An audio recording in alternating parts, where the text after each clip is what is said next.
To order. We have a quorum established, so we will have the Pledge of Allegiance, and I'd like to have Principal Jolly from Mycroft Middle School lead us in the Pledge of Allegiance.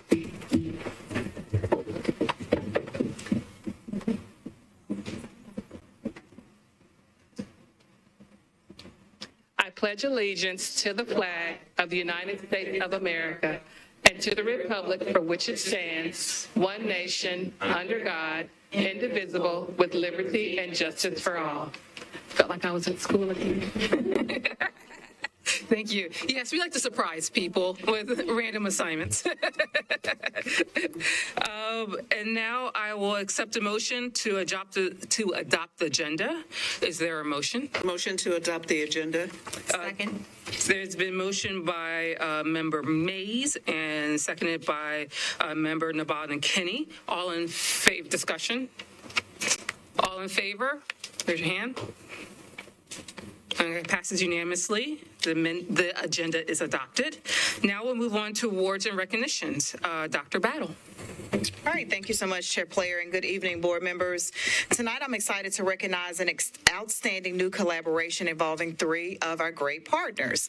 One of our magnet elementary schools, along with a Nashville educational institution and an MNPS alum who has truly been out of this world recently and is sharing his knowledge with our students. The partnership between the Venture Science Center and Carter Lawrence Engineering Magnet School centers on strengthening the school's engineering-focused curriculum. Through this collaboration, the Venture Science Center provides resources, expertise, and interactive experiences to help students dive into engineering principles and practices. These centers exhibits, programs, and workshops align with the school's magnet theme, allowing students to engage in hands-on projects that develop problem-solving, design, and critical thinking skills. This partnership not only enriches the learning environment by exposing students to real-world engineering challenges, but also inspires a passion for STEM fields, helping to cultivate the next generation of engineers and innovators. We have with us tonight Carter Lawrence Principal, Dr. Shalita Sanders, as well as Adventure Science Center Vice President of Exhibits and Experiences, Dr. Morgan Winberg. Both of them are here with us tonight. And there's one more member of this partnership which kicked off with a great event last week. Dr. Iman Jahangir, a cardiologist at Vanderbilt University Medical Center who graduated from MNPS's Martin Luther King Jr. Academic Magnet High School in 1998 and was a regular volunteer at the Adventure Science Center as a teenager is working with Carter Lawrence too.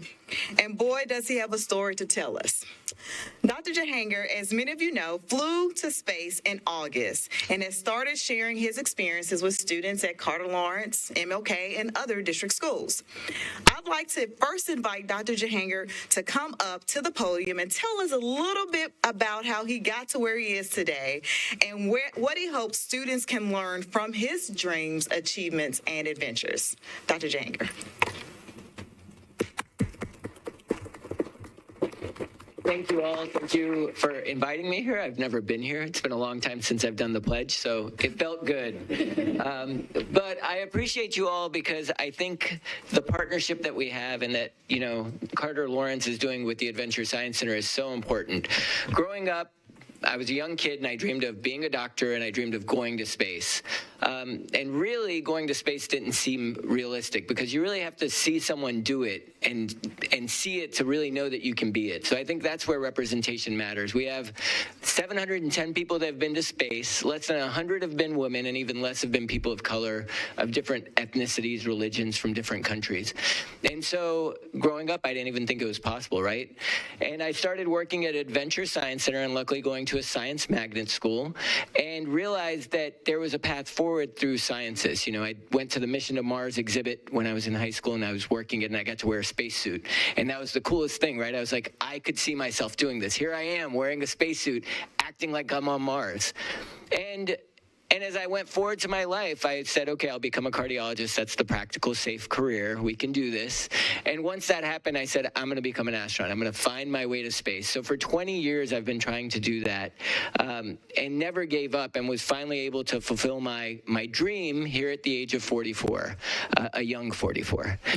So when I came back, it wasn't about the time and space. It's like, how can we give back to the community? And to me, really, the best way to give back is to try to empower our children to dream big, right? Because if I didn't have someone pushing me and letting me know that I could do these things, then I never would have pursued them. I never would have thought of doing that. And so that is why Carter Lawrence and Adventure Science Center working together to me is so powerful, because you have young kids. I mean, we're talking elementary school age. I didn't have this in elementary school. It took till high school till I could actually see it. Being able to look, one, up to other people and saying, okay, I can do this. And then also being in a place where science is so hands-on and where they can interact with all of these exhibits, see that brand new, beautiful projector in the planetarium and like dream of being in space.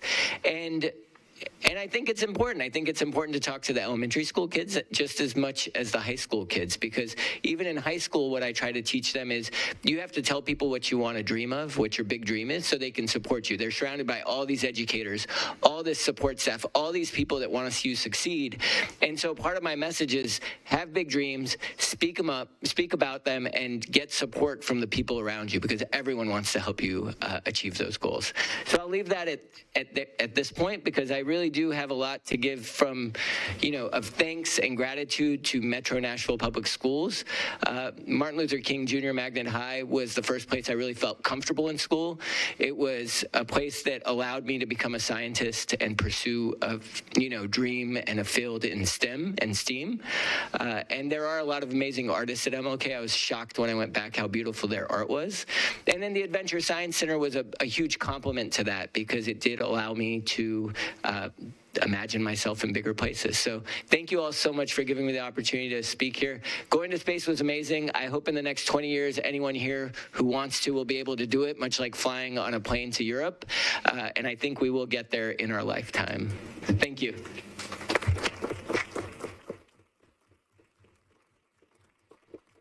Well, thank you so much, Dr. Jahanger. I can attest that once he could even talk about that he was selected to go, he immediately reached out to coordinate, to make sure that he could share his experience back with our own MNPS scholars. And I just happened to be there last week before, when we kicked off another great partnership opportunity between Carter Lawrence and the Adventure Science Center. Y'all seeing the looks on the scholars' faces, the questions that they asked, oh my goodness.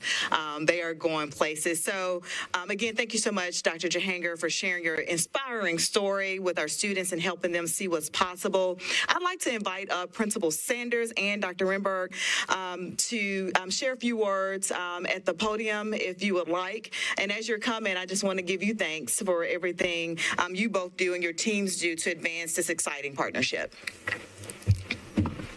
So I, too, want to say thank you for the opportunity to speak this afternoon, and also a proud graduate of Metro Nashville Public Schools. And getting the experiences myself as a child, I definitely wanted to do the same for the children that I'm so fortunate to be able to serve. Is just providing them with experiences and exposure. And we say every day, I'm lovable and capable of becoming anything I put my mind to. And they can only do that through exposure. So we thank you to the Adventure Science Center for partnering with us, and the opportunities that we can afford to our students through this partnership are truly out of this world and limitless. So we appreciate you all, and thank you again for initiating the partnership. Well, thank you. Adventure Science Center is incredibly proud of the long partnership we have with MNPS, and just really excited that we're going to be able to extend that with this partnership through Carter Lawrence. Nobody learns to do science alone. Nobody does science alone. It's always done together.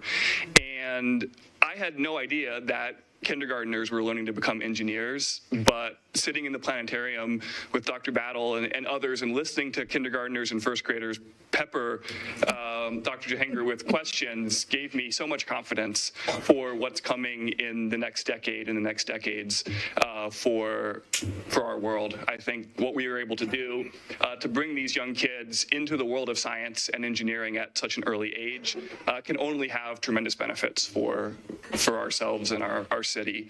So thank you for giving us the opportunity to be a part of what is an amazing program already, and I can't wait to see where we're going to take it. Excellent. Thank you all.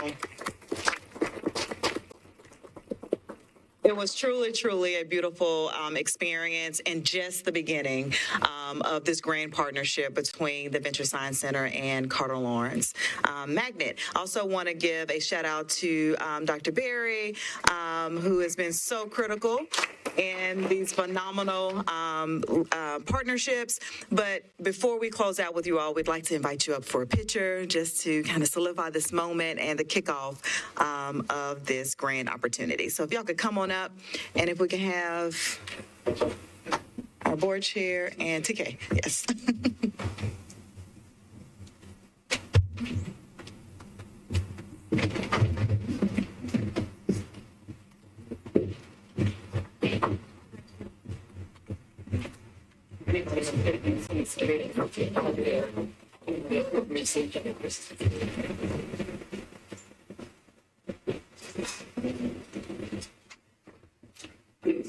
One, two.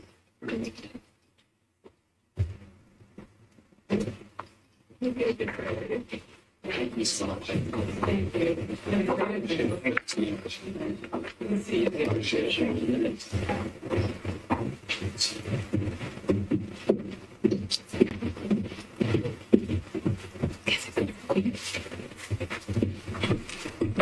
And before we move on, I was lucky enough to be there with also Chief Henson to hear the Jahanger brothers speak at the planetarium. And it was just a really nice and refreshing and very fun event. So I was a little jealous because I want to go on a tour and play at the museum now. But just to see our MNPS grads literally go to the stars and talk about it, and even be in the new planetarium, seeing the pictures of them being young students at MNPS was really rewarding and really an exciting thing. So if you have a chance, please go see the planetarium. It's a lot of fun, particularly if you're a little science nerd like myself. You're good. I'm going to borrow somebody's kids and go, so I have a valid excuse to be there.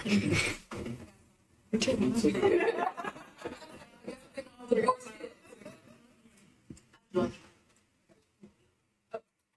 right, there's going to be the field trip with all the board members' children. All right, now we'll move on to director's report. All right, thank you again, Chair Player, and again, good evening to our board. I'd like to invite up Dr. Tina Simpson, our Executive Director of Research Assessment and Evaluation, to share some of our exciting and historic graduation rate data with us so everyone will know a little more about this great news for the district that was just announced a couple weeks ago. So, Dr. Simpson, I will turn it over to you. And just for agenda's sake, we do have another short presentation after the conclusion of this data update. Thank you, Dr. Battle, Madam Chair, board members. I am not going to spend a lot of time on this slide because there are two, and I believe Dr. Norris will be going through it in a little more detail than I am. But I do want to point out that, as always, we are focused in our core tenets, focused outcomes. This is an outcome, a transitions-related outcome, and the outcome is of all of our hard work and all the work of our wonderful students and teachers. So, as you may have heard from the state a week or two ago, we got graduation rate released. I am showing here just our post-COVID graduation rates from 2021 to 2024. And you can, I won't read all of these to you, but we ended 2024 with an 85.7% graduation rate.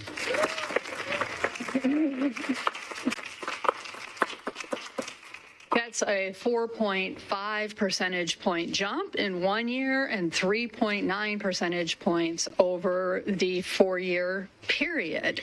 It is also the highest we have been ever. And so I will talk a little bit more about that at the end, because we have more good news to share. First, I want to show some student group data. Black or African American students, you can see the 23-24 change and the 21-24 change. That latter is higher than the all students group, but I also want to draw your attention to the fact that in every one of these years, our Black or African American students are outperforming the all students group. Hispanic slash Latino, just noticing a space in there that I didn't want, my apologies. Take a look at this 2023 to 2024 change. That is huge.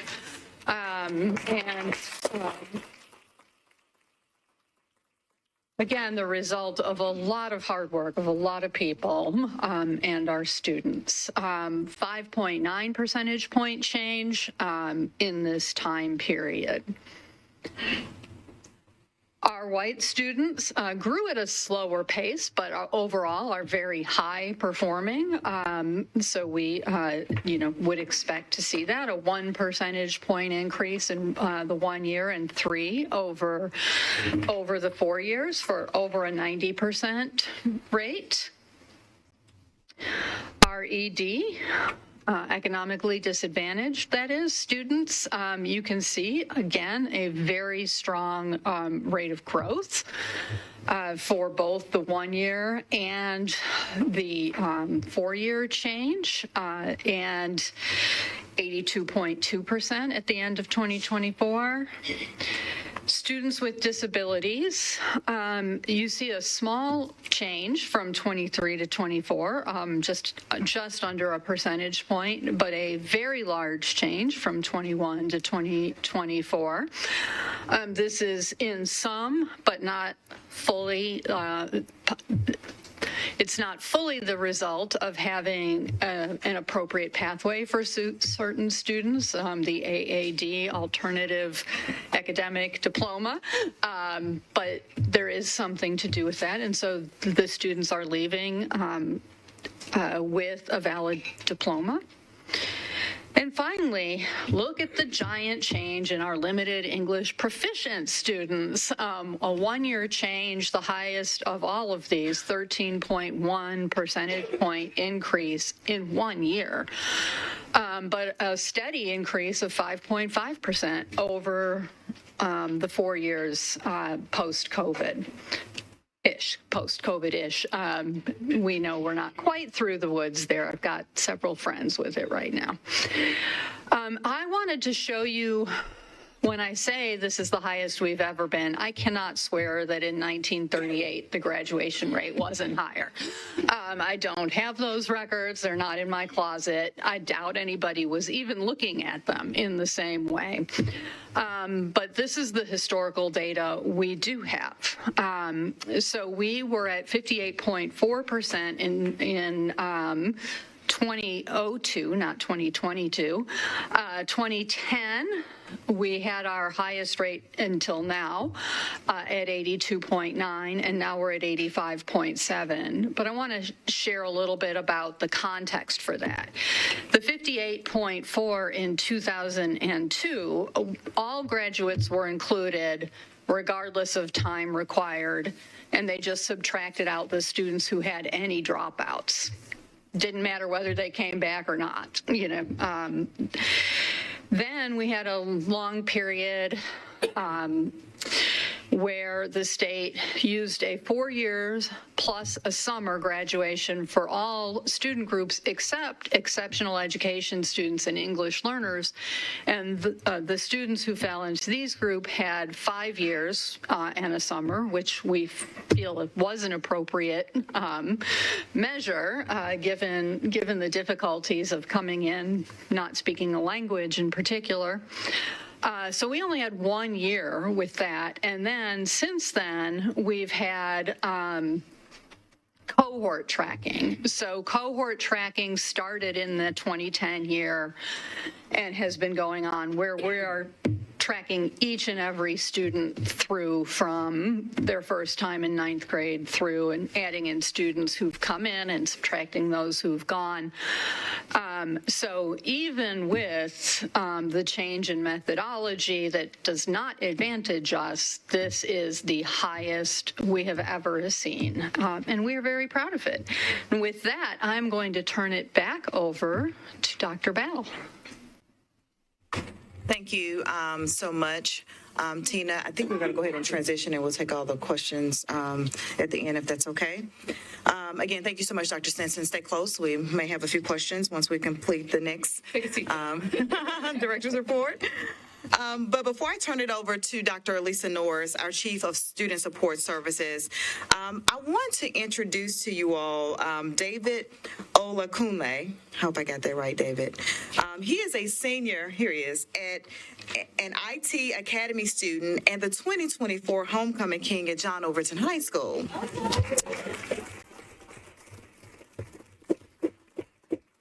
So David is a dedicated student who serves as a student ambassador and a student government leader. He is also an active member of the Overton track and field team. He contributes as a member of the superintendent student cabinet and is an Eagle Scout with Troop 621. David plans to pursue a degree in electrical engineering at Tennessee Tech University after graduating. So I asked David to come speak to us because he showed some serious commitment to MNPS and to his own growth as a student leader just a couple weekends ago.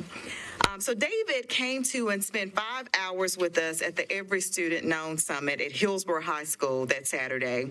And then the very next day, he was back for more when he attended the Teen Voting Summit at Maplewood High School. So I wanted David to come and share some of his experiences and learnings from those events with us tonight so that we can hear from a student perspective and just uplift student voice because of your leadership and your commitment to your personal growth. So David, I'll turn it over to you. Thank you. Thank you. At the Every Student Known Summit, I had a great time. We got to see the students behind the Every Student Known song, what the song meant to them, the aspirations, what it really meant to them to make the song. And I feel like Metro should continue pushing those songs, pushing events like that. And then after that, we went into breakout rooms. They had a wide range of breakout rooms, so anybody could choose one. I specifically chose the one about how to become a student leader. I learned that leadership isn't about having the answers. It's about listening, showing up. It's about taking charge. It's about being a leader. I feel like that's really great, and that the whole event made me feel like Metro is really making every student feel and heard. And I feel like I just had a great time, and I feel like Metro should continue pushing these events to especially younger kids, freshmen and sophomores, because I feel like they have a better chance to grow from this and continue to build in Metro. Thank you. And at the voting summit in Glencliff, it was an informative, great event. We started with going into 3 breakout rooms talking about each different things. First one was about voting. Even though we're not 18, how to get out, how to get your voice out, how to get other people to vote, how to get people to vote, and just other things like that. And then next we went to the people that you vote for, the local leaders, the publishers. Like, what are the people who you vote for? How do they vote for you? How do they help you? Are their goals what you want? Is what you want for Nashville? And then next, we also got to see TSU's homecoming king and queen and their freshman president. They came out to talk to us about how they transferred to college, how their college went, how the experiences were gone, because they were just in our shoes. So it was great to see that student-to-student perspective. And also, we made a connection. I now have connections at TSU, so if I ever need something, if I'm going around there, I can get them out. So just building my network. And I feel like these events are just great for Nashville Public Schools. They should continue pushing these out, especially for like a wider range of audience, because I feel like the more people that come, the more people that can benefit from these type of events. All right. Thank you, David. Well, I really appreciate you coming tonight, David, to share your experience. We spent a lot of time trying to create experiences that reflect student voice and their needs. And it was, there were lots of students there. And because I had an opportunity to connect with David at both events, I was like, hey, unfortunately for you, I know you were at both. So could you share some of your reflections? Because again, I think the teams worked extremely extremely hard and long to make sure both the Every Student Owned Summit and the Teen Voting Summit that we hosted in partnership with Jack and Jill of Nashville represented our students and their needs. And I know both of our student board members were able to come and participate and speak. And part of both of the debriefs was getting feedback from our students about what they want next. Students, if you're watching, listen, I heard you, I got it, I got good notes. So we'll continue to build and organize in a way that meets your desires and your needs as you move forward. So again, David, thank you so much for coming and spending a bit of your evening with us here at the school board meeting. So now I'm going to turn to another topic.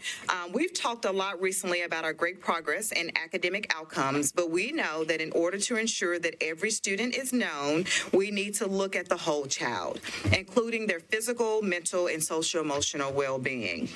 Of course, here at Nashville Public Schools, we have made a lot of progress in expanding the level of support we give to our students by leveraging funding provided through federal ESSER grants and local investments by Metro government. We've invested in nurses in every school, expanded our Community Achieves programs, and created advocacy centers in all of our elementary schools and peace centers in all of our middle and high schools. This is in addition to the many layers of support that have been seen throughout schools in our district for many years now. All of this work together to ensure students have what they need to be successful students and successful in life beyond MNPS. And I know this is a topic that our school board leaders have wanted to know more about and to dig into. So in response to that, I'm going to turn it over to Dr. Norris to give an overview of some of the many ways we're supporting the social emotional learning of our students, particularly as we highlighted a few weeks ago, our SEL summit that was held here in the district. So Dr. Norris, I'll turn it over to you. Thank you so much. First of all, David, thank you. You set me up nicely, sir. Thank you, Dr. Battle. Good evening, board chair and board members. Thank you for the opportunity to present about the impact of social emotional learning in Nashville Public Schools. During this presentation, I'll outline how the district has operationalized SEL and academic integration, highlight the district's SEL portfolio, and celebrate our incredible students. As always, we start with the district's signature initiatives, which represent the bodies of work that support academics. We use focused outcomes to measure academic growth and progress for all students. The district's core tenets reflect our values in supporting schools, empowering leaders, removing barriers, and creating personalized experiences for all students. We assert that to ensure that every student is known, we must learn their academic interest and create the corresponding learning experiences that result in college and career readiness. We learn about students by creating welcoming and safe environments, building meaningful relationships with students and teachers, and elevating their voices. Embedding SEL into our everyday practices allows the district to meet the academic and social emotional needs of every student across the district. This leads to our vision for success, which is to ensure every student has access to high-quality instruction through an integrated academic and SEL system. The GPA framework illustrates what students can expect as they transition from elementary to middle school to high school.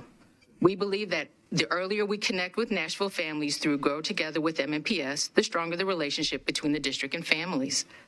Through University MNPS, students have so many opportunities to pursue their collegiate interest at one of the district's partner colleges and universities. An MNPS-ready graduate, which I'll discuss in greater detail on the next slide, is one who finds academic success and has developed the social and emotional skills to be prepared for college and/or career. The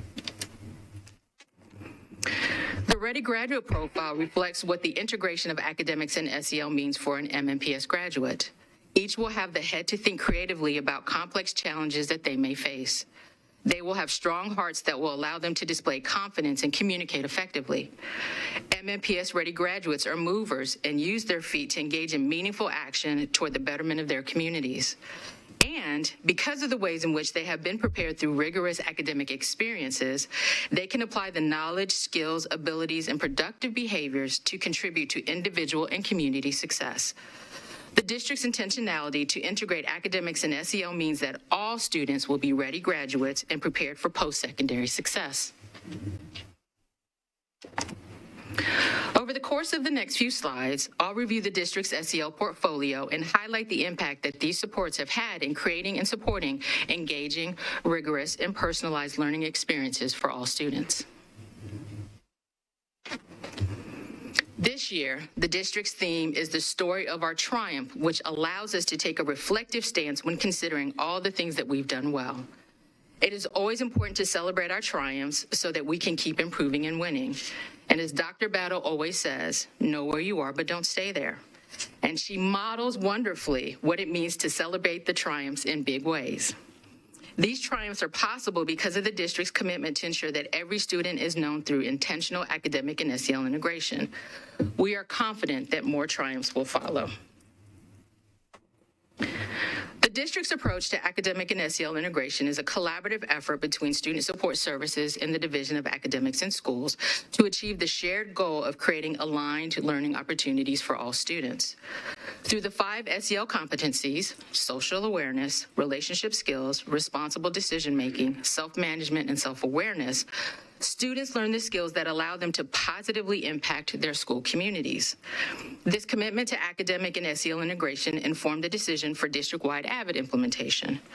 Advancement via individual determination, also known as AVID, focuses on preparing students for college readiness while helping them develop the resiliency to overcome challenges with confidence and creativity. Again, evidence of academic and SEL integration. So what does this look like in classrooms across the district? We start with the SEL signature practices, which are structures to help us integrate SEL into the classroom as well as to increase engagement with the competencies. Through these structures, students have more opportunities to interact, to connect, and to practice SEL skills.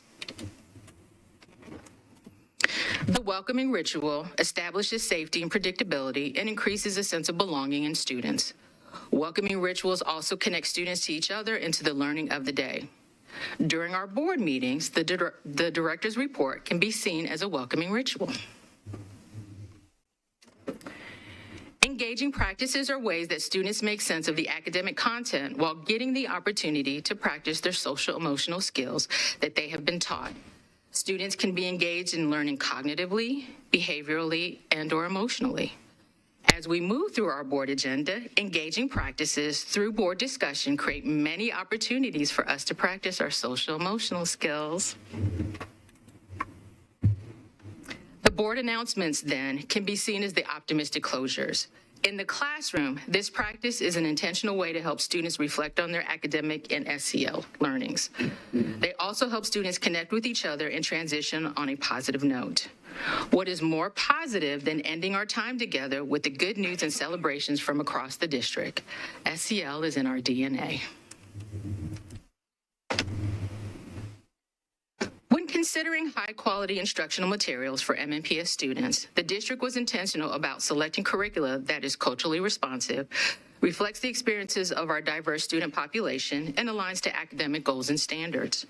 Additionally, we prioritize identifying curriculum materials that are aligned to the CASEL standards to reinforce opportunities for students to learn about and practice responsible decision-making, social awareness, self-management, self-awareness, and relationship skills. This integration is supported through MNPS's very own and nationally acclaimed SEL walkthrough tool and the district-wide Tier 1 Essential Practices training, which ensures consistent alignment of academics and SEL. Combined, they create the conditions for engaging, rigorous, and personalized learning experiences for all students. The district's SEL portfolio includes Community Achieves, which allows us to foster community partnerships to support schools in removing barriers to learning. Restorative interventions that reinforce responsible decision-making and create opportunities to repair and restore relationships. Our nurses help maintain optimal health and reduce health disparities to enhance academic outcomes. Advocacy and Peace Centers are Tier 1 supports and spaces where students learn de-escalation strategies, pro-social skills, and engage in restorative activities. Our mental health counselors facilitate individual and small group sessions and collaborate with social workers to support students and families. And navigators represent safe spaces for students to share any barriers to learning, which may include housing challenges and/or food insecurities. Additionally, we have great partnerships with Family and Children Services that support the Family Resource Centers, Oasis, Centerstone, Vanderbilt, and STARS, all partners who share in the district's vision to ensure that every student is known. Their work with MNPS students and families multiplies the impact of SEL across the district. Advocacy and Peace Centers continue to play an integral role in supporting students with the development of their SEL skills and protecting instructional time. So far this year, there have been 8,067 visits by 1,867 students to advocacy centers. Peace centers have been visited 7,572 times by 3,483 students. Listed here are the different intervention types that include mentoring, restorative circles, and wellness checks. And here's what we're seeing. Students have grown in their abilities to use the 5 SEL competencies as evidenced by the following comments. I feel connected to adults in my school. I know what my strengths are. I can do well on all my tests, even when they are difficult. And there has been an increase in the sense of belonging as well. I matter to others at this school. People at my school understand me as a person. Overall, I feel like I belong in my school. In short, students are better able to articulate their emotions and respond in proactive, pro-social ways, and they feel more connected to their school communities.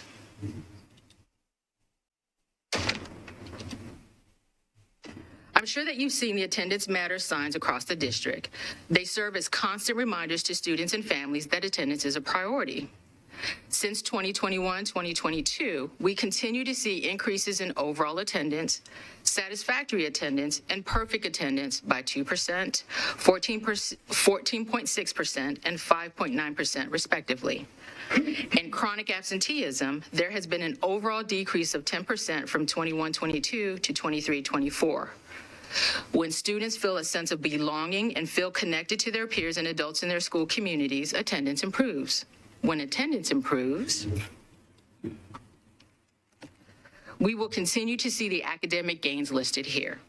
Look at the academic achievements of MNPS students, from higher percentages of students who have reached proficiency to surpassing the state in one-year TCAP end-of-course score improvement. Now, allow me to draw your attention to the last bullet that Dr. Stinson has already spoken about.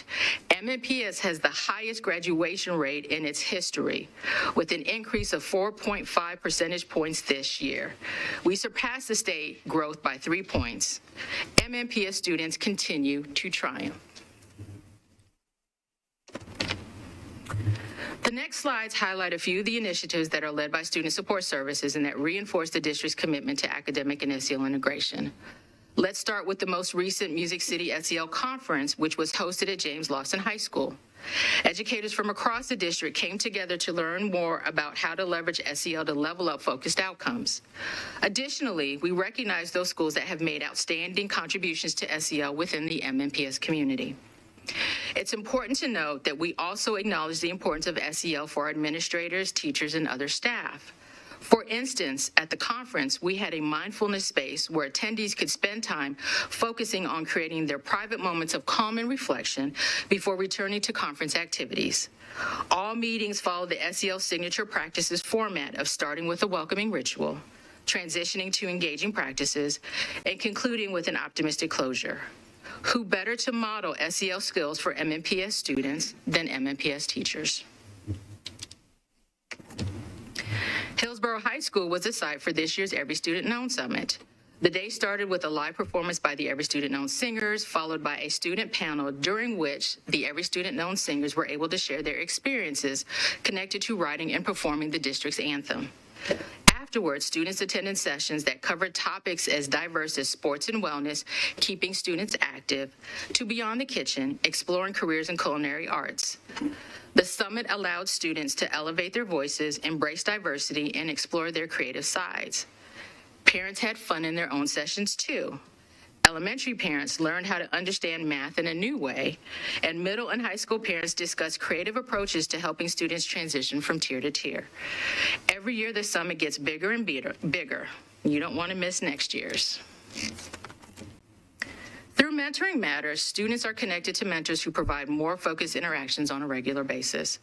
We want to create as many opportunities as possible for students to establish meaningful connections with caring adults. The district's mentoring framework helps us match students with mentors who share similar interests and experiences as them, and who can coach, encourage, and support students on their academic journeys. Along with the district's mentoring partners, we have district-led mentoring programs as well. GEMS, Girls Empowered and Motivated to Succeed, is a district program for middle and high school students that is intended to support young ladies in their pursuits of academic excellence, provide college and career readiness support, and encourage them to become school and community leaders. Every session is built on the foundations of exposing GEMS to college and career readiness skills in environments that are affirming and welcoming. And this evening, we have a treat. We have 3 Croft GEMS, Misty Patel and Marla Florlaurent, both 6th grade students, and Claudia Weber, a 7th grade student, joining us. They are accompanied by the incredible principal Celia Jolly, who is so supportive of the Croft GEMS that she attends every session with them. I'm going to invite the GEMS to the podium to share what GEMS means to them and why it is so important. They're very shy. Let's clap it up for them, you all. Come on down.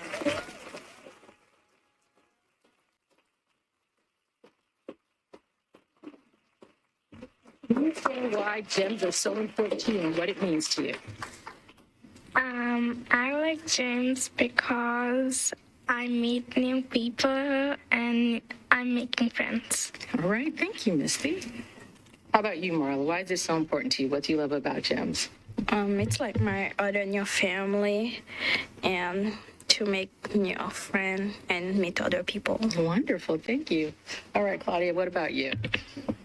Probably because I can learn a lot of different new things. And like what others said, I can meet a lot of new people. And every day that I meet them, I am encouraged to that I am enough and I am worth it. Thank you.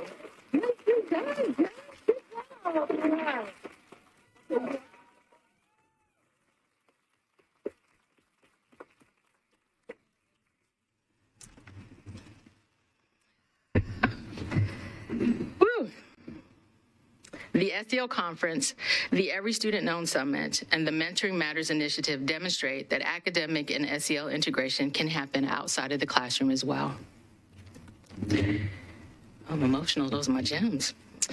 Academic and SEL integration aligns district and school approaches and strategies to support students, supports universal implementation across a diverse portfolio of schools, responds to shifting needs of all school communities, better meets the needs of all students, and probably most importantly, reminds us of our collective why. We are a national leader in how to operationalize SEL in ways that support academic outcomes and create welcoming and safe environments for students to be seen, heard, and cared for. So in closing, I'd like to say thanks for your continued support of academic and SEL integration. Continue to celebrate MNPS students in schools and continue to advocate for that funding. And with that, I'll turn it back to you, Dr. Battle.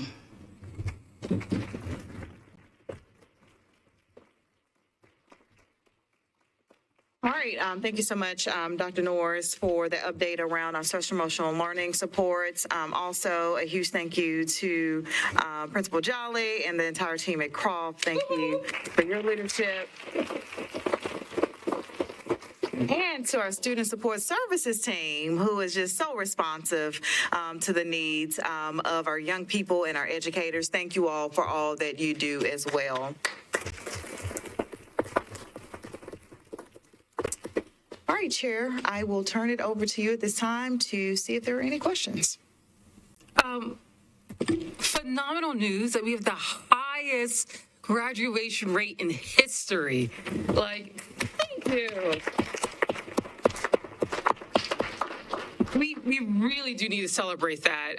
As those of us who's been in Nashville for a long time, time, and how that was often one of our criticisms, to see how we have grown and exponentially has changed. That is something phenomenal that the community needs to know and hear, that we are making gains, we are making improvements, and that we are serious about it, and that we actually have done it. And we're not going to continue here.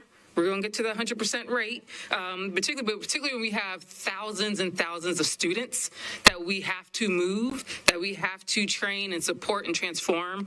I think that's really critical, that we're just not talking tens of students or scores of students. We're talking about thousands of students, and that is not an easy lift. I just want to say I'm just proud of the district, but more importantly, the teachers and the team that put in time and time again. I know we put a lot of support and effort on it, but I just want to say you were seen, and the teachers and staff, this would not be done if it wasn't for you, because you deal with the students day in and day out. And one more point of privilege before I go on. I remember, as you guys know, I represent the Glencliff cluster, and a couple of years ago, there was a report saying that we were a dropout factory, and not giving true context of what that meant, given that was during COVID, that we had some very significant challenges in that cluster, and people not really taking heed what it did to the students and the morale, and how it really broke our students' hearts the way the adults were talking about it. And I really want to show that this shows that the work and effort that we put in and what we're pouring into really matters. I remember when I went to Glencliff homecoming game, and I was talking to a student, me and Principal Wilson, and the executive principal, Carl. Executive Director Carl Carter. Executive Director Carl Carter, sorry. I know the FISC guy is Carl. So. And we were all sitting there talking to this young gentleman who had some real challenges in his life with his family, and then also out in the community. And I remember during the homecoming game, Principal Wilson speaking encouragement to him and saying how he was doing credit recovery and how he was going back. And I remember the three of us in the middle of the football game practice him going across the stage and shaking the hand and conferring a degree, and what it would look like with me being the board member conferring a degree, Principal Wilson announcing his name, and Executive Director Carter being there to shake his hand like it was the actual graduation. And know that that kid actually graduated a couple years later, showing that happened, that walking into it, speaking into it, showing him what it feels like, showing him what it looks like means something. And that's why I hopefully can speak for my colleagues, why we do the work that we do, that we don't give up on our kids. And when the community said something, that we're going to advocate and defend and speak life into that, because our kids hear that. And when they don't think the community supports them, they feel that they're being neglected. And this shows that we did it. And another thing that is that Glencliff last year won the Academy Awards for highest growth and graduation rate. And so that it can do in my cluster, that's often overlooked, that's showing that it can be done. And what's sometimes people consider the most difficult students, which they're not. They just need a little bit more attention and a little bit more support. And when you put that support in, this is the great thing that happens. So I just want to make sure the community knows that we are here to support our children. We're going to stand by them. We're going to even physically show them what it looks like to graduate, and that is a great thing. So, okay, I'm done for my TED Talk.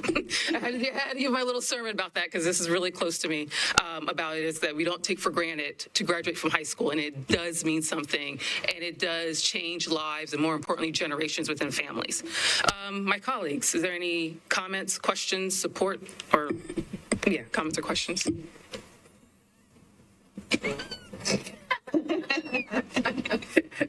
Member Tyler.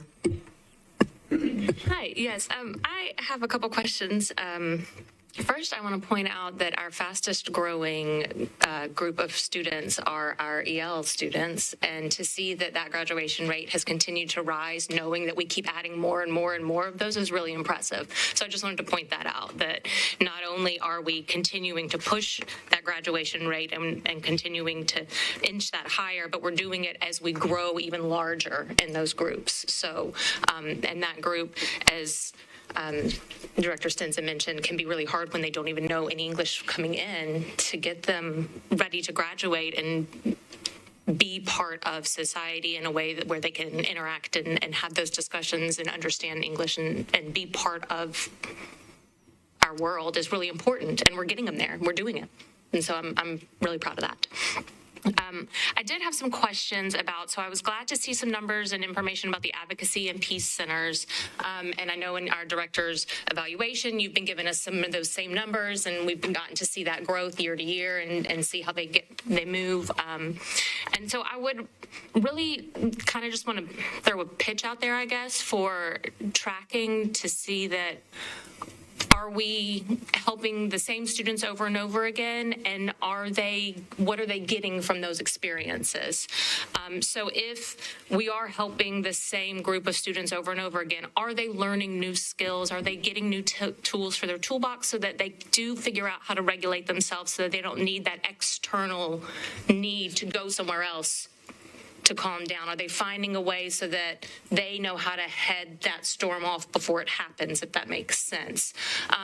So I would just love for us to see as these peace centers continue moving ahead year to year, are we able to track?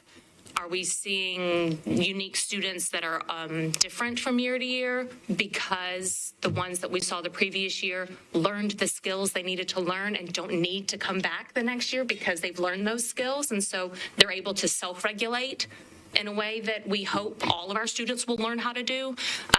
And so then the next year it's different students. Or are we seeing the same group of students every single year? And if so, if we're seeing the same exact group of kids every year, what else could we be doing to support them so that they can start to internalize some of these regulation skills? Does that question make sense? Yeah, Dr. Battle. Yeah. So on slide 12, you do have a list of unique students and not and the total of visits. And so the one thing I want to caution us on is that the advocacy centers and the peace centers are not there just to be a reactive support. They're also there to be a proactive support. So you have students who self-identify for mentorship and just for additional supports and other motivators that kind of keep them on track. So you won't necessarily have, I guess from a positive standpoint, you'll have if there's any other SEL needs or discipline incidents, but it might be difficult to extract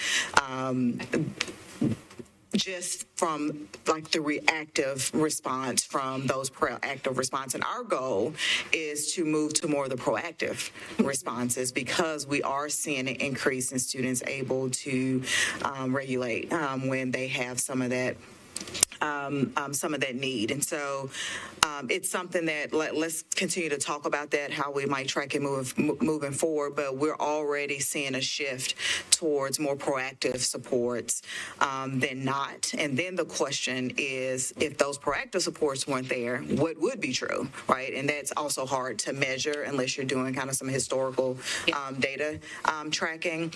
But overall, when we think about our focused outcomes and other accountability measures, we are seeing positive movement and things that you often associate with the SEL needs. So we just talked about attendance, right? That level of engagement and not receiving exclusionary discipline practices. We're seeing an increase there. We're seeing a decrease in chronic absenteeism.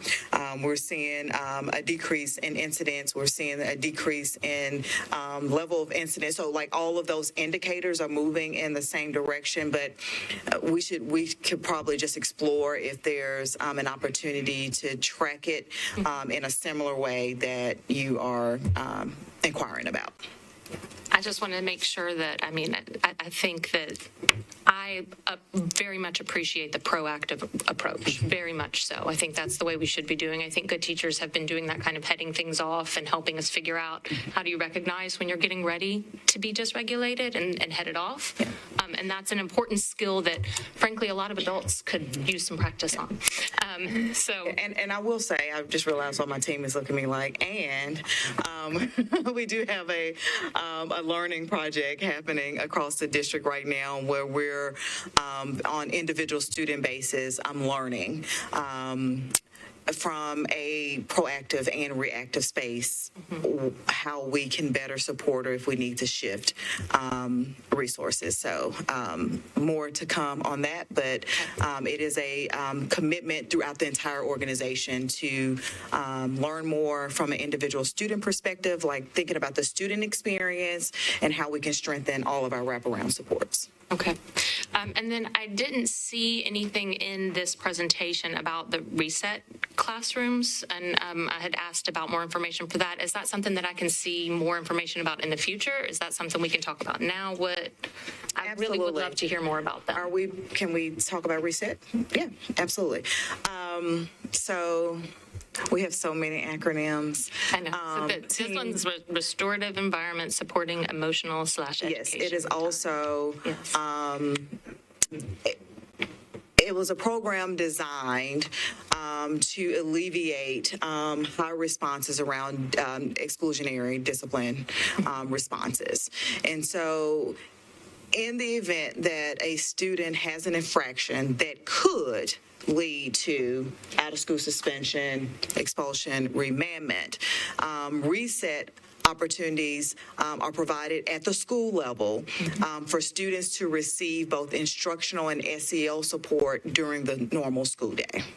Okay. So it is, if you look at our matrix of discipline responses, it's a response that a school can assign based upon a need for a student that keeps them in school, on track academically, and actually taking the time to address the behavior or the incident so the student does not continue to repeat those behaviors, which can be a distraction to the learning environment. So that's a kind of high level general.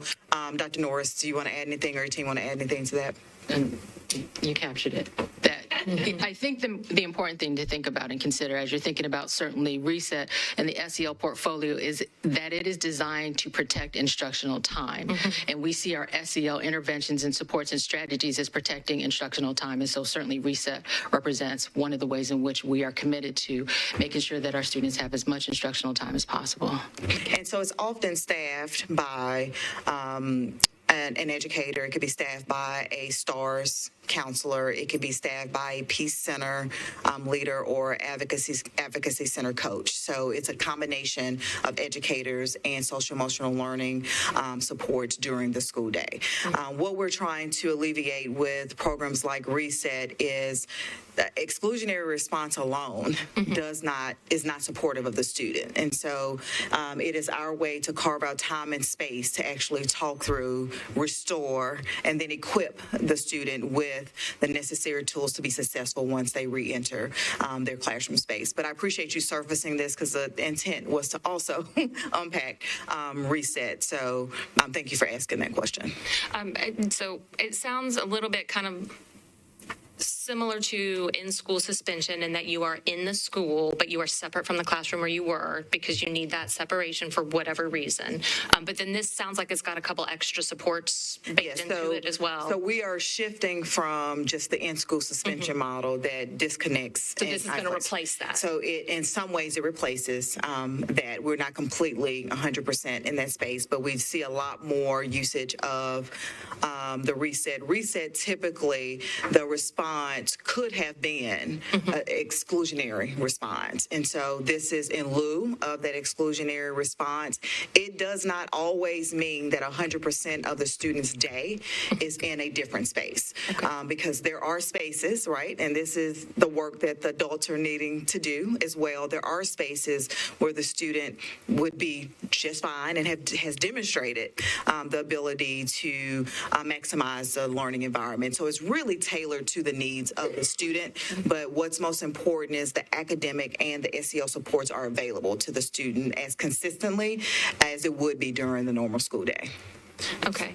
I would love to hear just if we're talking about kind of gathering data about, one of the things that I hear pretty consistently from teachers is concerns over discipline and concerns over outbursts and things that may happen, and how do we handle that? And so if a student has committed an infraction that could result in exclusionary discipline, instead of that, bringing them in and supporting them and giving those supports?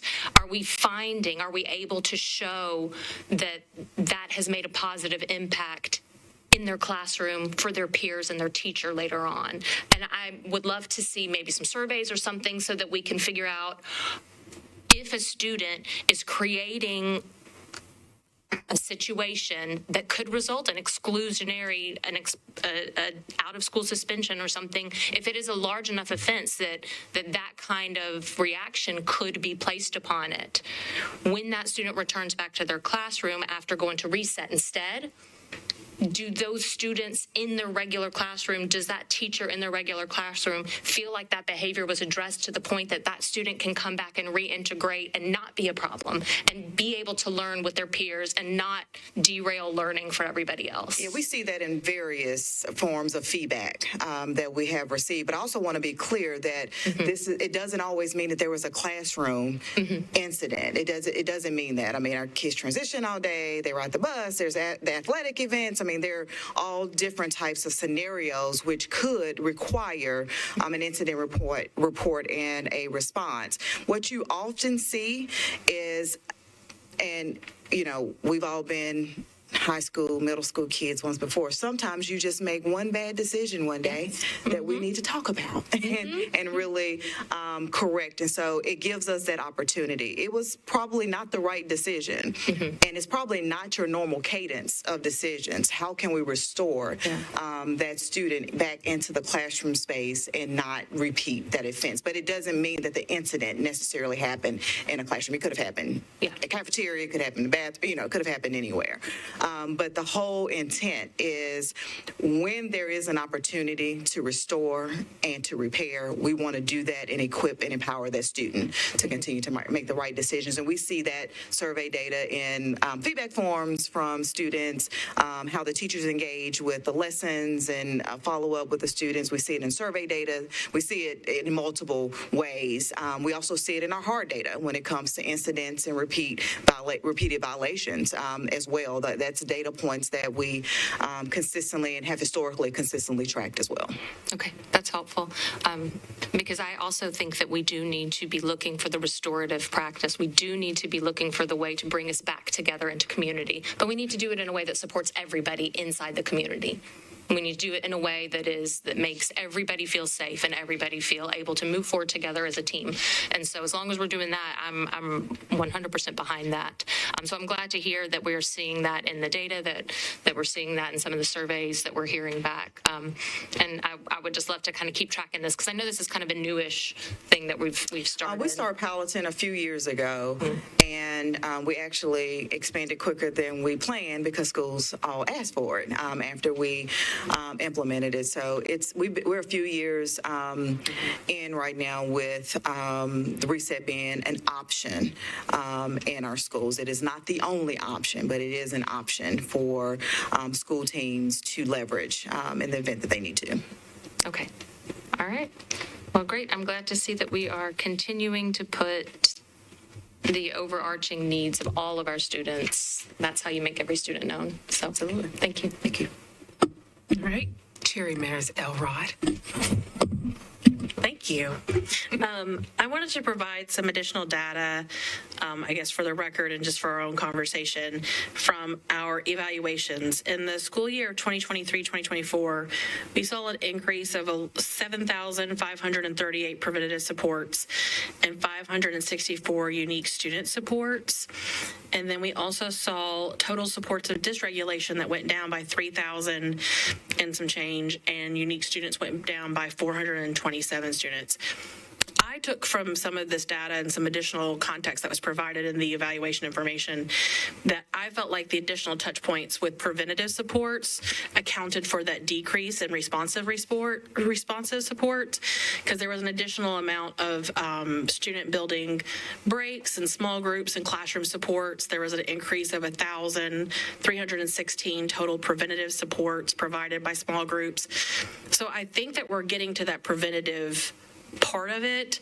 My assumption is because of the high number of unique students, or what I would assume maybe is higher than what I expected, is that they're probably mostly self-identified, and there probably is some repeat numbers within that. But to me, that is a positive response to it. That's what we desired in the first place. So the numbers, just to try to give some additional context to what those numbers are historically and what they are now, I think we're doing a really good job of doing some preventative supports, and that will, of course, not only help those individual students, but also the school and classroom environment, and we'll get back to making sure that it's a good environment also for our educators and everybody else.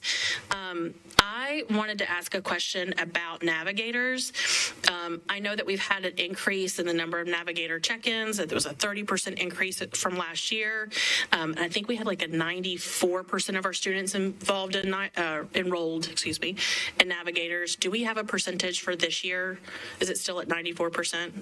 That's still a big number, but I will double check to make sure and get that number to you. okay. And have we seen a improvement of any of that with Sown to Grow and how that was improved, and that I believe that they were able to do some better difference with tracking engagement and some other things. Have we seen some improvements there? Has that been a easier lift for teachers? For sure, and thank you for the question. I think that through our collaboration with Sown to Grow, we have been able to really articulate what we need the Navigator program to do, and therefore what we need the platform to do. And so we've been able to really track data. We've been able to really drill down to individual student needs, and really, once we identify a particular need for a student, react very quickly because of the ways in which Sown to Grow has been responsive to our needs. The platform has done a wonderful job of allowing us and growing with us as Navigator continues to expand every year that we are engaged with this initiative. And going back to the data point, we currently have 98% of our students rostered. You're always going to have a percentage difference because of the how transient our population is. But what we do is set a goal for once a student enrolls, how quickly we get them connected to a navigator. But as of today, we have 98% of our students rostered. I mean, Navigator has definitely changed a lot from its creation as it was created in response to 2020. And so continuing to use it and continue to use that language and change it so it's as sleek as it can be for everyone involved, I think is wise, so we can continue those check-ins. I have to say, though, anecdotal evidence, I noticed for our own selves when school starts, it's quick for families to be in contact with, whether it's my own family or other families I know, where someone's contacting them and checking out and making sure that they're good and ready for the school start. So, and then continuing that process. So that is a big part of SEL and family engagement. And I guess that gets me to my last question, which is I know that we are rebranding Family University, and it's going to be known as Family and Community University, and that there's going to be some additional trainings and other things involved. Do we know any additional information about that? Or may we know some more additional information about that? Like what trainings those would be, when that's going to be done? Okay. So you said you're speaking to the rebranding of the family. So I think what you're speaking about, so you want to talk about Parent University, not Parent University, what was Parent University that is now Family Community University? Yes. So certainly we have the rebranding has been in consideration of all the things that we are trying to do, evolving from Parent University to Family University, and then recognizing that we want to make sure that as we're thinking about what our families need, we're including the community in that conversation as well. And so that rebranding effort has been a concerted effort to ensure that we are listening to our families, we are responding to our families. So the training could include anything from certainly at the Every Student Known Summit, how do you better understand new ways of engaging with the math, to how do you support our students? One of the Family University sessions that we've had at GEMS is every Saturday when we have a GEMS event for our students, we have a track for our parents as well. And we've been talking about how do you support your student during this age when it feels so different than when you were going to school. And so our parent feedback has been really instrumental in helping us determine the training moving forward so that we can be very responsive. And we try to take advantage of opportunities when we have our students together to invite our parents as well so that we can have student and parent tracks happening simultaneously. Yeah, that's key for it, for sure. Okay, thank you. Member Harold Block. I wanted to, well, first, I want to compliment Dr. Norris and her team on the various events that have happened recently. I was at the Every Student Owned Summit, and it was really, I think, like more than I expected. There were various things for students to engage in. There was also a good listening session. Both my daughter happened to be there and was offering some feedback. And the feedback that I received from her in the car on the way home, which as parents know, is usually the most honest feedback that you get, was actually that she was like, gosh, I really felt like Dr. Norris and Dr. Battle, you could tell they were really listening to what I was saying, which I don't feel like adults always do. And it was, I think, like a really, really high compliment coming from a teenager. So congratulations on that, because I'm pretty confident I would not get the same compliment myself. I wanted to actually go back and ask a couple of questions on the graduation rate data. Is it possible to look at the one slide with the different disaggregated rates? Yes. So, sorry, Dr. Norris, compliment and then pivot. Basically, I mean, the question is sort of this. If I remember correctly from looking, and we have it in front of us, is it's just that among the different subgroups, we've seen actually pretty steady growth over time to this year. And the biggest difference, as has been noted previously, was with Hispanic Latino students and our limited English proficient students. But so it's like 5 or 6 points from 2021. A bigger jump from 22 and 23. And sort of the same thing with the limited English proficient students, where the numbers were much closer in 21 and 24. It looks almost like there was some kind of dip in 22 and 23. I'm just curious if you all have a sense of why and what's been done differently. And I can imagine from what I know about graduation rate, it's probably multiple things that are happening. But I'm just sort of curious. The other ones seem very steady, and like, this is not a criticism. It's more like oh, okay, I get it. That looks a little different. I'm just wondering if you could talk about it. Yeah, so the first thing is the lag that you have in graduation data. But also just speaking to what Chair Player was alluding to, during the pandemic, particularly in this student group, we saw a significant transition, if you will, so for your cohort data, and team, feel free to chime in here, you have to track every student who came in and where they ended up. And it became increasingly difficult, not just for MNPS, but schools across the district, to really track where students went during the pandemic, particularly when they were in the graduating cohort class. That is one thing that, and this is not just sitting at the district level data point, this is actually school level, individual student, because you have to track it by individual student. That is one thing that we uncovered that we addressed with how our structures and our reporting systems work for us to capture that information. So I don't want to get too in the weeds, but we have to like document where every student ends up, even if they don't end up with us. And that was very difficult during the pandemic. Tina, anything else you want to add? I think that is what we know. I think there's some hypotheses about who needed to work, and stop out to work, who needed to support families, all of that. But those are suppositions that we have not. It's very difficult to do a focus group with students who've left, but we know the pandemic did not hit student groups and individual students equally. So I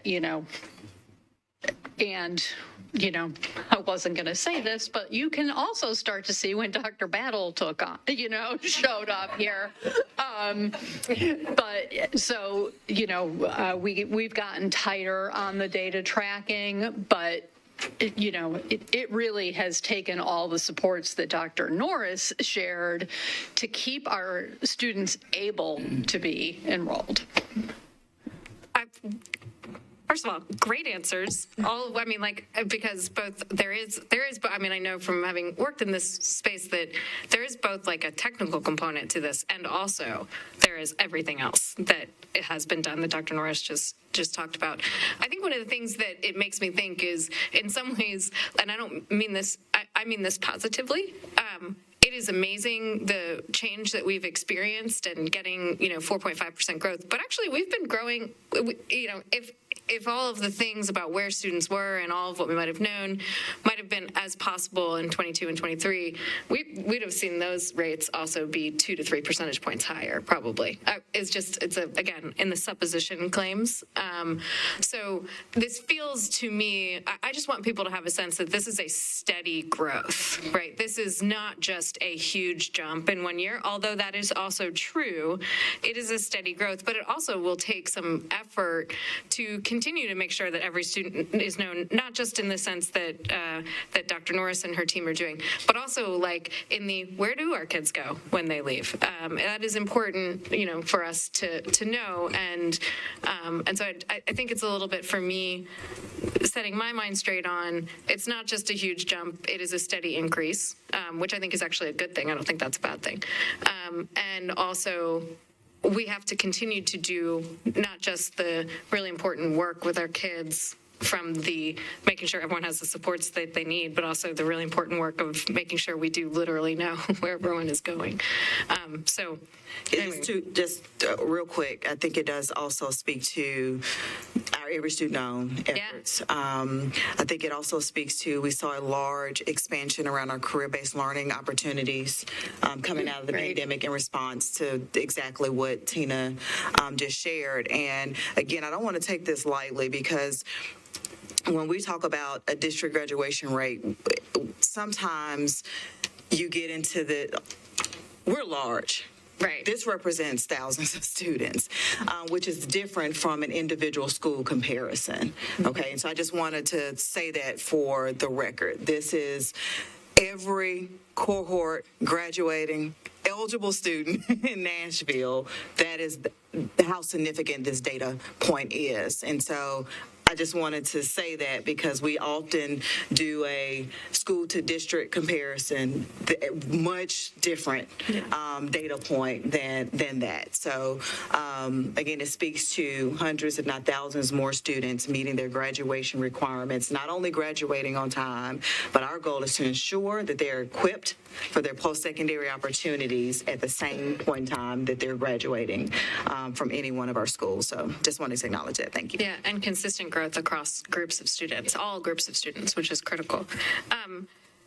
Can I ask just one more question? This is, I'm flipping back. Sorry, Dr. Norris, if I had thought about this, I would have asked it. And Dr. Butler, you probably just know this question off the top of your head. But one of the things that's interesting when we're looking at the slides for me, the SEL-related slides, is the sort of anecdotal things that we're getting from Sown to Grow and conversational. I feel more connected to adults in my school. I know my strengths are, et cetera. And then right below that was the slide with growth in attendance, drop in chronic absenteeism, growth in satisfactory attendance. I'm just wondering if we have any sense of the correlation between those things at all? I mean, other than just a feeling. Does that make sense as a question? Like, when students, is there a way for us to know when a student, clearly, when a student feels more engaged, we also see that in the drops and the increases in attendance? Historically, I mean, just in general, research supports that for sure.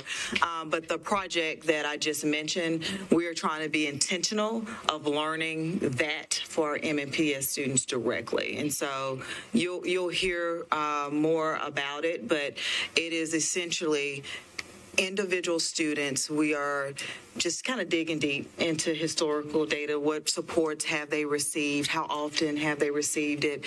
How frequently then has it translated into any disciplinary response? We are, I'm so proud, because this is a part of our growth at being a learning organization. And oftentimes large urban districts like ours don't ever get to that space, right? It is usually responding and reacting, and we are creating the space to be a learning organization, and it's not comfortable, but the team is getting there because we are learning and growing together. So I do believe as this project unfolds, it's our Starfish project, as it unfolds, if you know the story of the Starfish, you will get it. As it unfolds, we'll be able to share some individual student data back because we're at the point where we can learn and respond to that data more frequently. Thank you very and much. more intentionally. Yeah, thanks. Vice Chair Nabal-McKinney.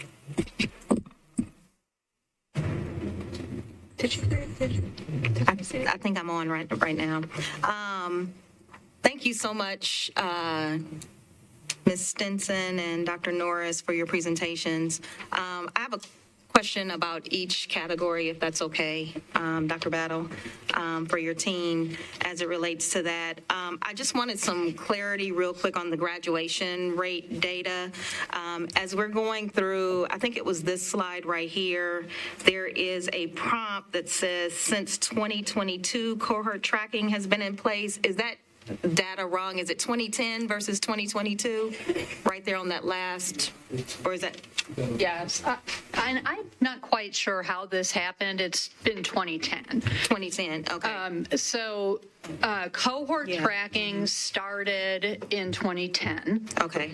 With that 82.9% rate. That 82.9% rate, however, had 5 years with students with disabilities and EL. So that's where you see the drop. Gotcha.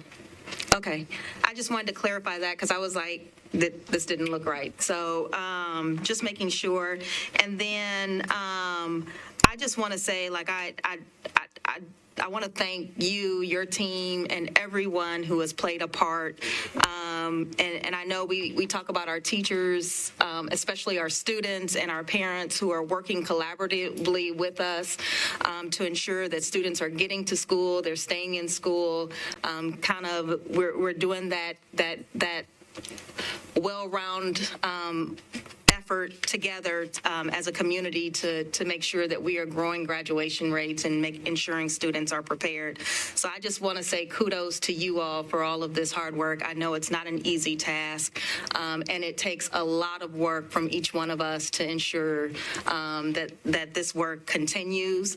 And as Dr. Battle always says, we know where we are, but we continue to do so. So on that note, I was laughing when you brought up your comment about you can see the change since Dr. Battle has been there, and in my face I could see, oh no, this ain't happening on my watch, type comment. And I say that to say I appreciate your forward visioning on what's possible for our kids here in Metro Nashville Public Schools, and how you continue to push the needle and push your team and all of us out of our comfort zone to get it right for kids. And this is a result of the product of what we are seeing time over time in your leadership and the work that you're doing. So I appreciate you and your leadership in pushing that to everyone and helping them move the needle and helping us all focus on what we're all here for, which is our kids. Now, in saying that, with social emotional learning, Dr. Norris, I just want to say, initially your presentation was so calming.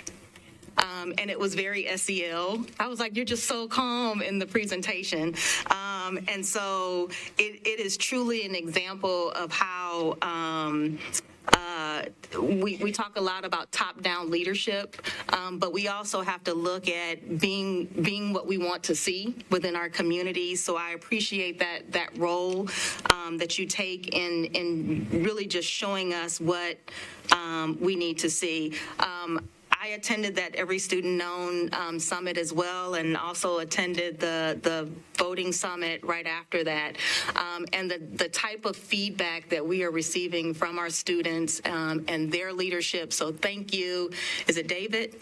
Thank you, David, for your presentation as well as the other students. This is truly an example of us seeing a shift between students feeling like our people at the top are not listening to us. Two, we are taking intentional efforts to ensure that our students' voices are being heard. A testament to us having school board members, so we're also doing it at the board level. And so really believing in this model of we really want our students to have a voice in what we do across our district. So I really appreciate that because it empowers them to be the amazing people that they are. And as they continue to lead, I will give you an example of what I had the pleasure of being principal for the day at McGavick Elementary School and got a chance to meet their advocacy coach as well as their school counselor and their STARS person that was in the building. And we went to, at the beginning of the school day, they had an assembly in the gymnasium or cafetorium. For the students in the school community, and they've moved into houses. Well, one of the students came up to me while they were sitting down and asked me, well, what is a school board member and what do they do? And we had a nice little conversation. He was a little upper middle school student, came very politely, and we had a nice little conversation, and I was really impressed with his initiative to come up. Well, later I learned that same student, when they first entered due to circumstances and family circumstances, they were a student that came in turning over tables and desks and chairs to an amazing leader currently within our school. So to see like the transformation over time that our SEL, our supports that we have provided within our schools, I was completely blown away with the work that they're doing and seeing an example of it working and transforming students into being leaders within their school and within their school community and really being empowered by this work. And so I'm really impressed with this work and what we are doing and the fact that we are operationalizing and standardizing this so that as our transient population is going from one school to another school, they are seeing the same type of support systems within their school to continue that level of support for them. So thank you again, Dr. Battle, for your leadership and your work in this space. Member Young. Thank you, Chair. I feel like this might not be a data point that we're able to successfully or very effectively collect, but I'm curious, in looking at the graduation rates and looking at our enrollment, are we able to look at how many students are in households where their parent or guardians do not have high school diplomas? I feel like that's maybe a more difficult data point to get, but I think it might be useful because I think, one, I'd be curious to see the variation in that graduation rate of those students coming from a household where their parents or guardians maybe don't have that diploma. For example, I was speaking with a parent the other day who, she does not have a high school diploma. She now has a high school student, and she has confided in me some being intimidated, I suppose, and trying to assist her daughter. And I don't know if there's a way to identify those students in those households and what additional supports we can provide to those parents. And also just from a curiosity standpoint and like, how does that compare? But once again, it's probably more difficult demographic to capture. Tina, respond from a more general standpoint. It would take my assumption, it would take some coordination and correlation between internal data and external data.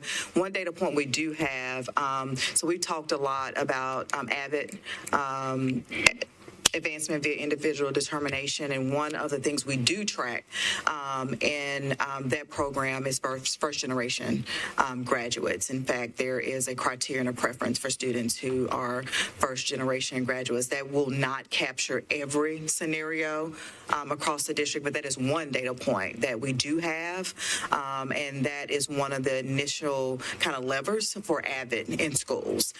We also know that those strategies are good for all students, and so when we talk about having school-wide or district-wide AVID is to get those strategies to all students, but the elective course is typically prioritized around first-generation students. Tina, anything you want to add?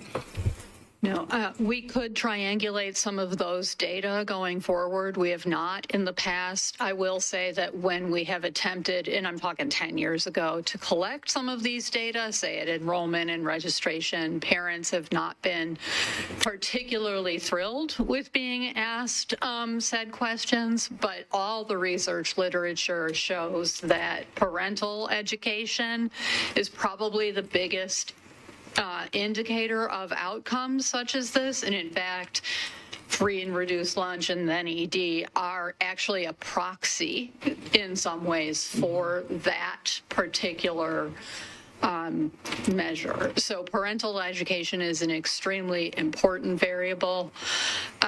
May I take a point of privilege to mention something about the data tracking that I failed to mention on the first question? As Dr. Battle mentioned, we have to track each student and where they go for this graduation rate. This 85% is really impressive too, because if a student moves to Georgia and drops out and doesn't enroll in Georgia, we're taking a dropout. Right. It does not matter, if we can't prove it, if they are deported or their parents are deported. That shows up in our graduation rate. So there's, like our level of success, if you want to say it, is higher than what we're showing here because we can't account for students. Yeah. So, yeah. Students who stay with us graduate at a very high percentage rate. And that's what Tina says. So if you were in a high school and you asked the principal, based upon the high percentage of students who started ninth grade that made it to 12th grade and their ability to graduate, that percentage is extremely high. It is typically when we've had a move out of state, out of country, something of that nature. I'm looking at you, Board Member Young, but that wasn't your question. Yeah, that's what happened. And that was the issue at Glencliff, because we have a high Latino population. So as they immigrated into the United States, sometimes they will leave Nashville to go visit other members or stay with their guardians in another state. And we took on that number because they don't know the system as well, that they need to formally withdraw and all that. So there's also a cultural barrier that we're going through. Thank you. Member Taylor. Good evening. My question was actually related to that point. I was wondering, what is a realistic goal for graduation rates, given the fact that we know that students do leave the district, that we're not able to track all of the students, and then with that being the goal, what is the time frame in which we believe that we can reach that goal, given all of the supports and other interventions that are in place for these students? Well, could we start with our transit percentage? It's in the 30% for the district rate. I'm sorry, are you speaking our mobility? Mobility rate, yes. Yeah, at high schools, it's above 30%. And, what's reasonable, what's achievable, the state tells us one thing, we are striving to get every student across that stage with a diploma. But it is, as Chair Player mentioned, we're moving thousands of students, and we're doing it in a situation where there's poverty, need to work, deportation, all of that. So I would be not equipped at this moment to give you an actual number and a timeline. But we have got to solve some community problems like housing, like food, like shelter, in order to move that number. And there are initiatives that I won't go into here where we're trying to partner outside for just those things. We had a clarification question around mobility rate. Is the the number of times or percentage a student moves from school to school, regardless of if it's within district or out. Yes, and so a 30% rate means that, about 30% of our students are moving in or out, and that's in a year, right? We're not talking about the 4-year. The amount of disruption and, new friend making and everything that has to happen for that student, not to mention everybody at the school getting their arms around that student to support them through this transition. We have students whose mobility data has made me cry, quite literally. So, I'm a data geek, but there's humans behind those data. And, we're trying. We don't have all the resources that we need in this, it's a citywide issue. I agree. And the reason why I was asking the question is because we talk about these numbers and people think, oh, well, we should be striving for 100%, which, yes, you want everybody to graduate. However, it can't just be what Dr. Battle and her team is doing, but it takes all of us as a community to address these issues that are preventing these students from graduating and not allowing us to get to that 100% rate. And so I'm appreciative of the work that you're doing. I know how difficult it is, and so that 85% is like 100% of the students that we even have access to when you think about it, and so I thank you for that, and I want to encourage our community to really think about the work that it takes to make that happen and what we can do to address some of the issues that you brought up. My other question kind of leads to this as well. We talked about some of the mentoring programs, and I am so glad to see some students here this evening, and I don't want to keep them up past their bedtime by asking another long question, but what are some of the mentoring programs for young men that we have in the district that we can refer people to? We are so glad you asked, Dr. Norris. So I just want to make sure GEMS is one example, and that is Girls Empowered and Motivated to Succeed. We have complemented that now with the King and Me program for our young men. Is that right, Ashford? If I get that right. As well as other partnerships. So we're also fortunate because in Nashville, we have great partners who are leading mentorship programs. So I will get in trouble for naming too many, but you've got Creative Girls Rock, you've got Girls Inc., you've got Fine Design. My Brother's Keeper. We are partnering with those organizations to help expand our reach around our mentorship. So we have some that are internal, but we do have some partnerships. One of the things that we've been doing the last year or two is convening. We've been facilitating convenings of all of the partners in this space in Nashville to make sure that we're not double dipping, if you will, so that we can touch as many students and families as possible. Thank you all. Member Fain. I have so much to say, but I'll narrow it down also because I realize it's 6:40. And I know I don't want everybody's stomach growling, looking at me. Is it 7:40? No, I was like, that's wrong. I was about to say, wait a minute now. We didn't change our clock. I'm about to wrap this up really quick. Now I was like, I want to first commend you all on the work you're doing too. I've had firsthand experience working with several of the different programs, EVIT being one, Community Achieves being the other one, and my sister is an advocacy coach who has a restorative practice classroom at Schwab Elementary School. So I know the importance of that program, and I was actually principal for a day thanks to Pencil at Cockrell Elementary Friday, and we were actually talking about that and how important that is to kind of have that moment with the student where you talk about the why instead of just the disciplinary action to follow. it makes a world of a difference for their kid and for that experience. And you do often have positive results when you approach it from that issue. And so, again, I wanted to give kudos to that. For the AVID program, they're doing some amazing things. Like I said, I've had hands-on experience. For one, at Pearl, I'm actually meeting with them again tomorrow.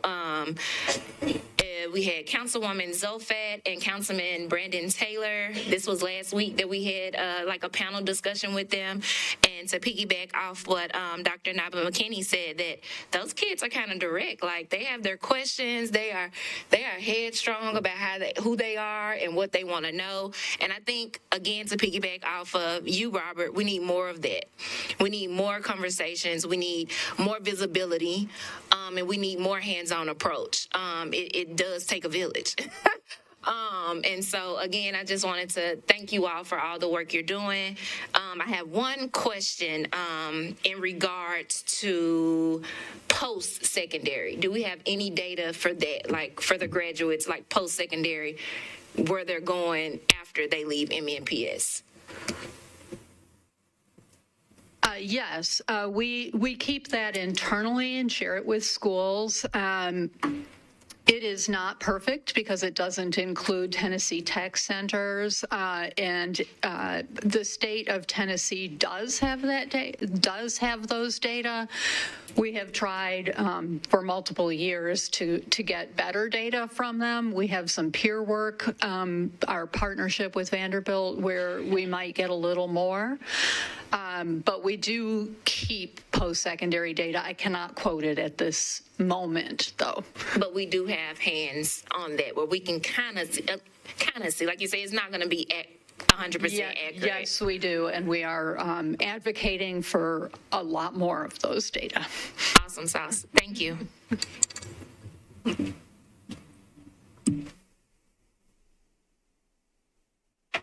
All right. Thank you very much, Dr. Norris and Dr. Stinson. Thank you very much, Dr. Norris and Dr. Stinson. We appreciate you presenting the information that's really critical to our school district and a very important topic. And thank you for our colleagues for having a robust discussion about this subject. Now we will move on to public participation. The board will hear from those persons who requested to appear at this board meeting. At this time, speakers are limited to their remarks to 2 minutes or less, and comments will be timed.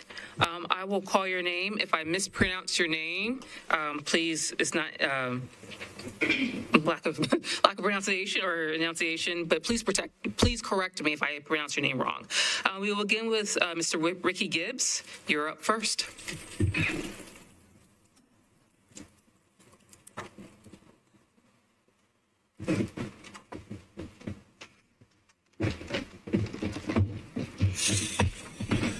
Good evening, members of the MNPS School Board.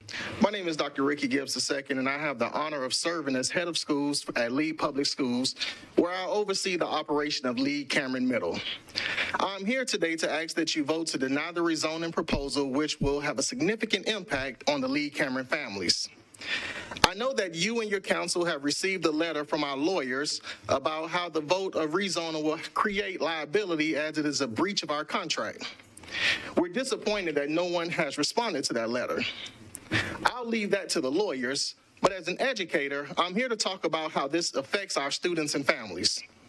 By rezoning Fall Hamilton, Glenview, and Whitsett Elementaries to Margaret Allen Middle, you will remove their entire zoned enrollment at Lee Cameron. The birth story of Lee Cameron is unique. Some of you may remember that the state was threatening to take over Cameron, so MNPS reached out to LEAD and together as partners contracted to have Lee Cameron as a one-of-a-kind zoned charter school with a joint vision to turn it around. The charter agreement says that Lee Cameron is a zone charter school, which means that any student that lives in the Cameron zone should enroll at Cameron or opt out to a magnet school or another choice school. This language was in the school's original charter agreement in 2010 and in our renewal agreement in 2020. Since 2010, both LEAD and MNPS have never questioned that Cameron is a zone neighborhood charter school. This fact is in essence the partnership around the turnaround work that has happened at Cameron and is a material fact. I urge that you shift your focus back to our partnership and on our children, as Cameron is currently outperforming both Wright Middle and Margaret Allen Middle Schools. I ask that you vote to deny the rezoning plan and keep Lead Cameron a zone charter option. Thank you. Thank you. Brianna Shelton.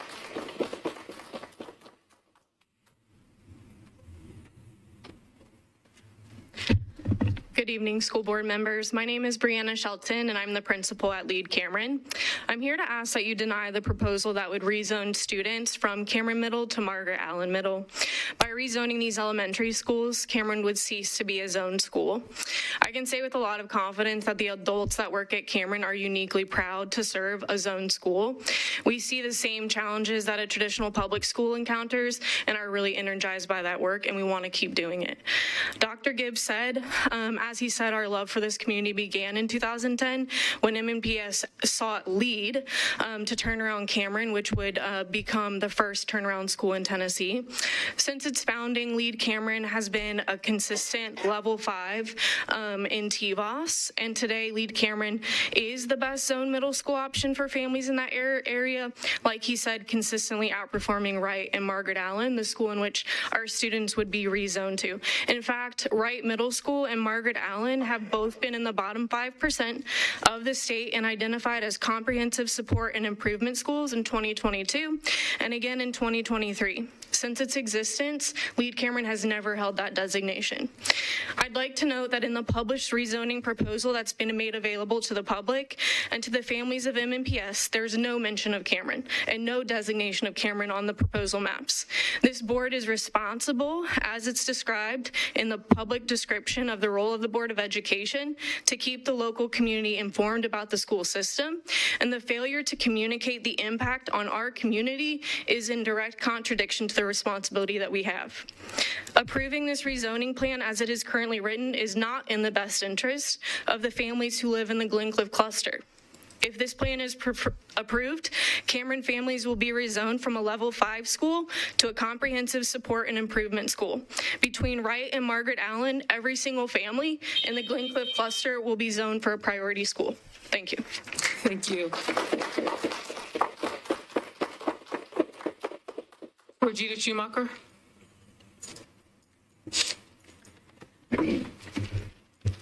Good evening. My name is Regina Schumacher. I am the Director of Student Support for Lead Public Schools.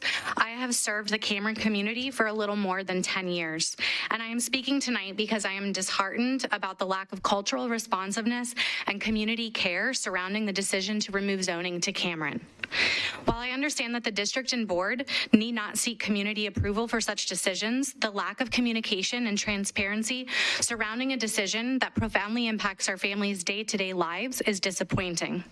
I attended the community meeting that was held at Glencliff High School on Monday, October 21st. There was one person in attendance who did not work for MNPS or LEAD.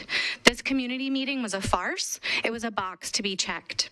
The previous Friday, October 18th, I called our feeder elementary schools to inquire about what type of communication had gone out to families regarding the proposed zoning. You see, at Cameron, we were trying to figure out the best way to inform families about the proposed change without causing confusion or fear. So we agreed that we wanted to know what type of messaging families had already heard. When calling those schools, nobody who I spoke with had any idea what I was talking about. In fact, the Family Resource Center rep at Fall Hamilton told me she thought I was mistaken and that she vaguely remembered an email about Napier getting rezoned. If the people who are off in the face of the school are unaware of what's happening, how is it even possible that the families we serve would know what's going on? This lack of communication is unacceptable and is a proof point for why LEAD is a better steward of the South Nashville community. I worry about the implications of this void in communication with the school application window rapidly approaching. Solely communicating with families via email and not keeping your school staff informed is simply subpar. Meetings that nobody knows about, for which invitations only come in email, that are conducted only in English and for which interpretation is only offered up in English, in which questions are not read aloud word for word, are not good enough for our community. I would argue such meetings go against what most of MNPS stands for. Thank you. Thank you. Sarina Panwani. Ashley Ridley. Good evening. My name is Ashley Ridley, and I have been a teacher at Lee Cameron Middle into my 12th year. I am also here to ask that you deny the proposal that would rezone students, our students, to Margaret Allen Middle. Cameron is a special place with which has a rich history that my mother and my aunt was able to experience because it was their zone school. This was and still is a community school where lots of families have sent their children. In my time, I have taught numerous siblings and family members of various students who have walked through my door. Families have a sense of comfort when they know that their children are going to be in the hands of people they are already familiar with and trust. In this day and age where students are already experiencing so much outside of school, a lot of these students have formed relationships with the adults in this building, and because of them, students have achieved goals that may have seemed too challenging for them or impossible. We as a school have poured so much into this community, and we want to continue. You may have not been the ones that were involved in establishing this partnership, but others who were on the same board did and saw fit that LEAD could turn Cameron around, and it did. Now it seems like we are being punished for doing what is best for the families we serve. By definition, a school board's role is to represent the community's voice. So as you vote today, please keep this community's voice in mind. Thank you. Thank you. Nicole Alvarado.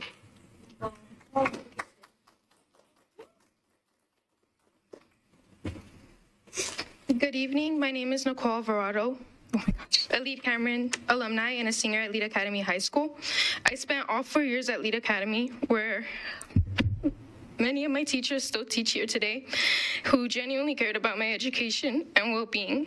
Thanks to their dedication, I'm now a National College Match finalist for Questbridge and aspiring to become the first engineer in my family.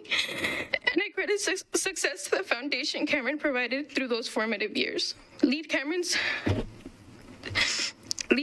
building holds historical importance, particularly for Nashville's Black community. The Cameron Building was once a significant landmark in Nashville's efforts to provide African American students with access to public education. When Black education began in Nashville, many white residents resisted, sometimes threatening Black educators who sought to teach these students. This site became one of the few safe places for Black students to pursue their education and for Black teachers to work without fear. Preserving the space preserves a piece of Nashville's Black history and resilience.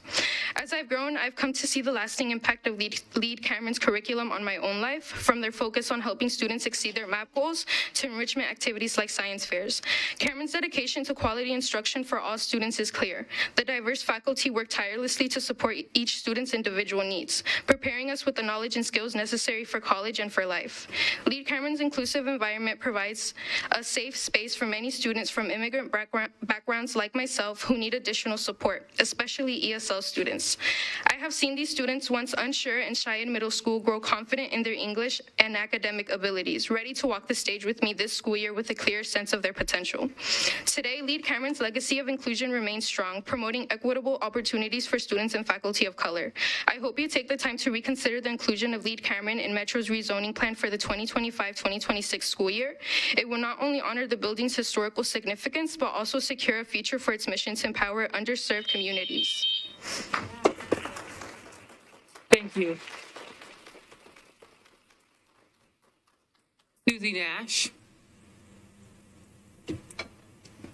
Josephine Crocker.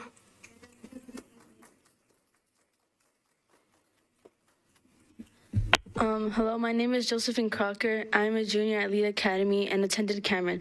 I gained a lot from my experience: education, opportunity, and relationships. My teacher-student relationships are definitely the most valuable thing from my experience. The lack of turnover at Cameron allows for students to build strong connections that last and that can be counted upon by students.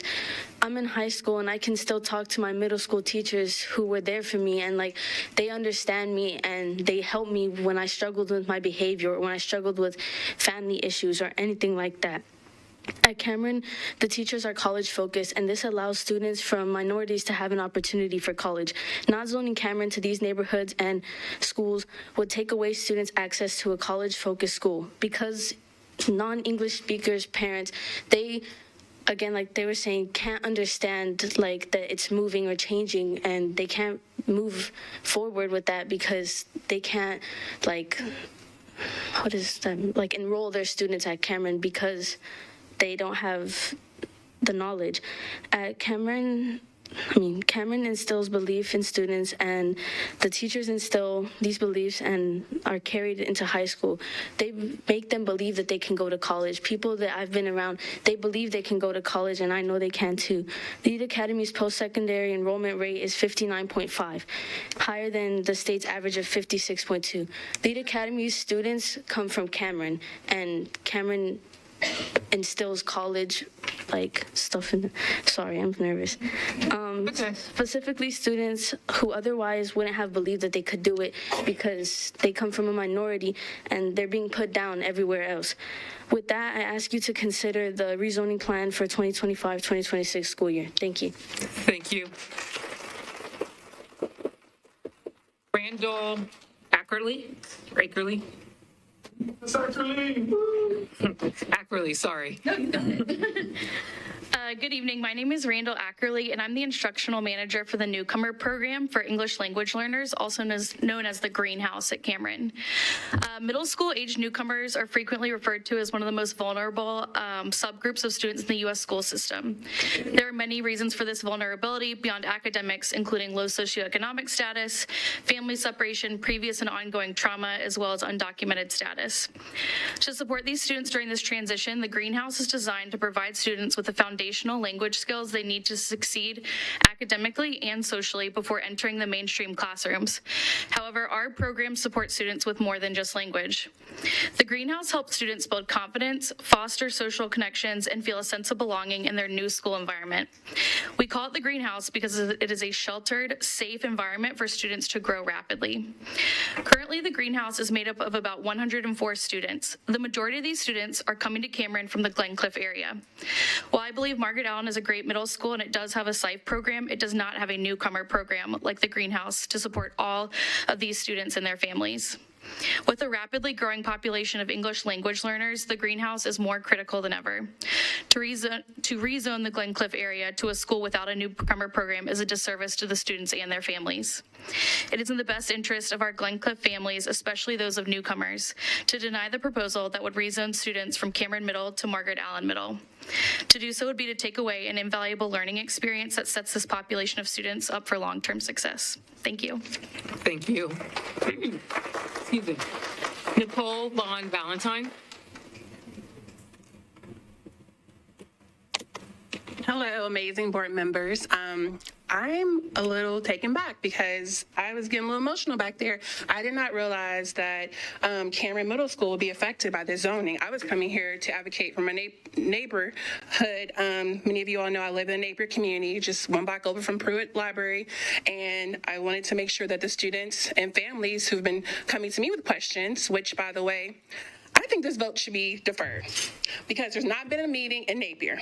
There's so many families that have questions, and I just came today to make sure there's a bus that gets to go to Two Rivers Middle School for the students who are in 7th grade, any grade really, but particularly those who will be leaving Two Rivers, and especially for students who are graduating in the 25-26 year for McGavick High School. There's been no conversation about that, and actually if you look in MNPS by my bus, if you put in 117 Charles E. Davis Boulevard, which is the library's address, my second home, it already leads you to Margaret Allen. Two Rivers is not the zone school. I don't know if that's a fluke or what. That came to me last week from a parent who said, wait, I was trying to find this child's bus, and it takes them to Margaret Allen.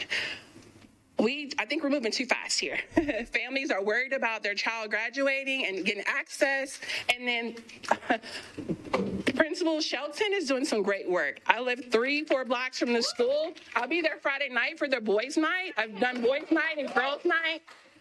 Y'all, we need to make sure that every student is known, whether they're at a charter school or whether they're at Two Rivers and McGavick High School and they want to finish out their tenure. So please reconsider. This is something that the families have told me. They know that I go to council a lot and come and TK Payne. I'm sorry I haven't met you yet. I've just been doing a lot of advocacy for the bus, which we got that transportation plan in. So I wanted to make sure those students from Napier get to McGavick High School. Thank you. Thank you.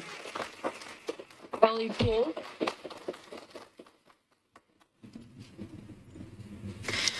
Good evening, Dr. Battle, MNPS School Board Chair and members. My name is Ellie Poole, and I'm in my 9th year as a social studies teacher at Lead Cameron Middle School.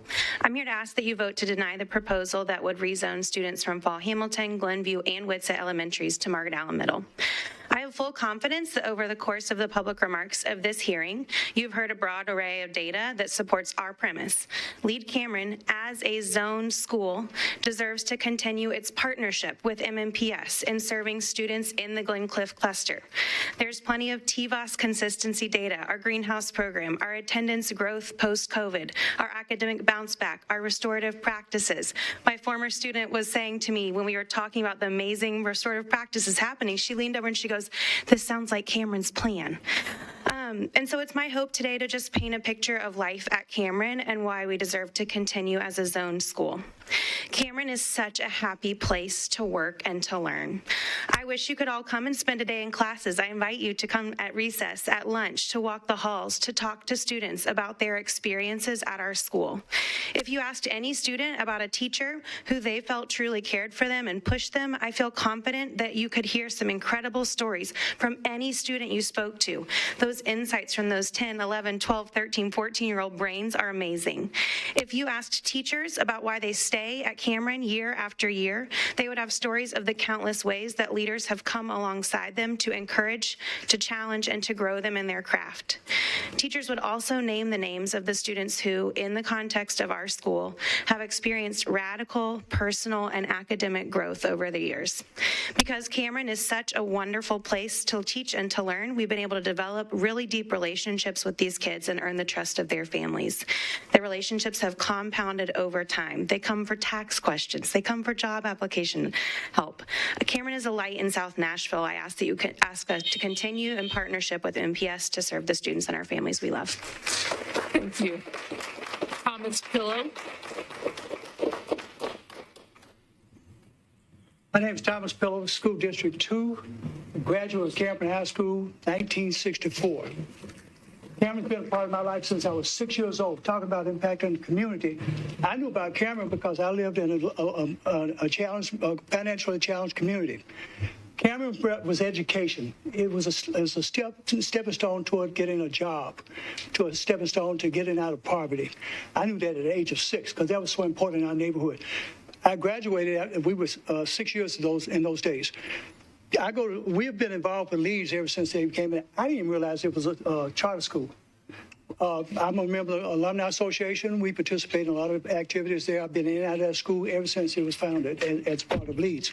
So it's still a part of Cameron as far as I'm concerned. The few times I've been there during the daytime, it was the same environment that I experienced. I lived in a period of time where we were going through, we were segregated.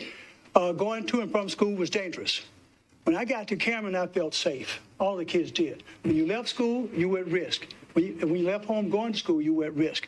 Cameron represented a safe place for us. In addition to that, in our community, it was a beacon of opportunity. There was no way out of the communities I lived in when I was growing up. But that was a school there that offered education and maybe a job at some point in time. And that image stayed with Cameron. I can fill this room with Cameron graduates that are still living my age today. They'll testify to everything I'm saying today. That school is extremely important to the community. It's not just a school to us. It's a place that where we have community, where we have relationships. It's where our families lived and came from. My children didn't go there. I was out of town most of those years. But if they had been here, I would have found a way to get my kids to Cameron. So I just want to emphasize the need to look at this closer, save that school, do whatever necessary. I don't know what the plan is at this point in time, but I think it'd be a travesty to shut that school down or eliminate it as part of the system. Thank you. Thank you. Oh, thanks for letting me. Thank you very much. Now we move on to governance issue. Is there a motion for the to consider and pass the consent agenda? Motion. There's a motion by Member Fain. Is there a second? Second. All right, there's a second by Vice Chair Nabal Kinney. Any discussion?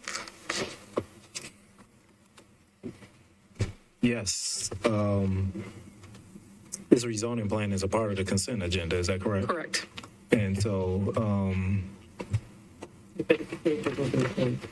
gotcha. So if you approve the consent agenda, you approve the plan. Okay. You can make a motion to move it. Can I make a motion to remove that from the consent agenda? You can't make a motion now because there's a motion on the floor to the, we would have to deny the, so you can rescind the motion. You make the motion. No, I didn't make the motion. TK made the motion. Oh, I entertained a motion. Oh. That's not the motion. So TK could have to rescind her motion, if that's what you want to do, for us to pull or to consider it separately. So it's up to you whether you want to rescind your motion or To not. consider the zoning separately. which Correct. We review it. And, Correct. okay. I rescind that motion. Okay. So I need a new motion. Board Chair Blair? Yes. Structurally, at this point, we do have the consent agenda. So first, there would be, Board Member Taylor's made requested this be pulled off the consent agenda. That can be pulled off if no board member takes issue with it. If a board member takes issue with it, there would need to be a second to his original motion and a vote on whether to pull it off the consent agenda. Pursuant to our rules. So the motion's been rescinded. The motion for the consent agenda has been rescinded. Correct. However, we still have the original motion approving the agenda. So we are going through the agenda as list. Now, if this item wants to be pulled off the consent agenda, we would need there would be a open conversation with the board member. If the board member objects to it being pulled off the consent agenda, that would be the first one. Okay, so is there a board member that objects to pulling off 1E off the consent agenda? Is there objection? Seeing no objection, so I'll entertain a motion to consider the consent agenda with the exception of 1E, and then we'll consider 1E.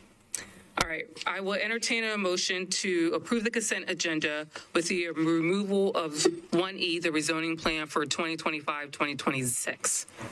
Is there a motion? Yes, motion to approve the consent agenda, moving 1E from for open discussion. All right, there is a motion by Member Mays. Is there a second? Second, the motion. There's a second from Member Taylor. All in favor of the consent agenda? Please raise your hand as moved with the removal of the rezoning plan. Raise your hand. All right, that is a unanimous vote. So the consent agenda passed. Now we will go on to consider item 1E, rezoning plan 2025-2026. Is there a motion for 1E zoning plan? A motion to approve. There is a motion to approve the zoning plan by Member Mays. Is there a second?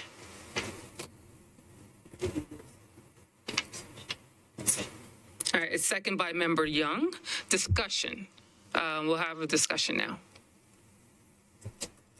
Member Taylor. I just had some questions just to kind of clarify. Some of the comments that we heard tonight were about Cameron potentially being affected by this rezoning plan where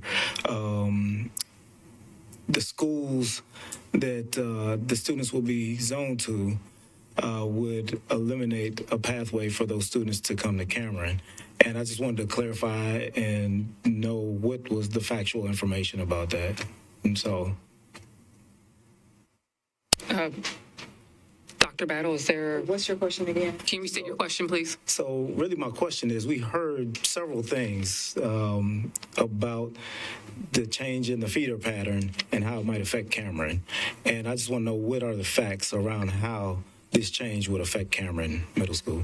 So the only change that we're discussing right now is rezoning in the Glencliff cluster, which means that Cameron, like our other charter schools, would be an optional school in alignment with other charters in our district, which means students would have a zoned pathway with the option to still attend Cameron or any other charter school for that matter, or any optional school in our MNPS portfolio.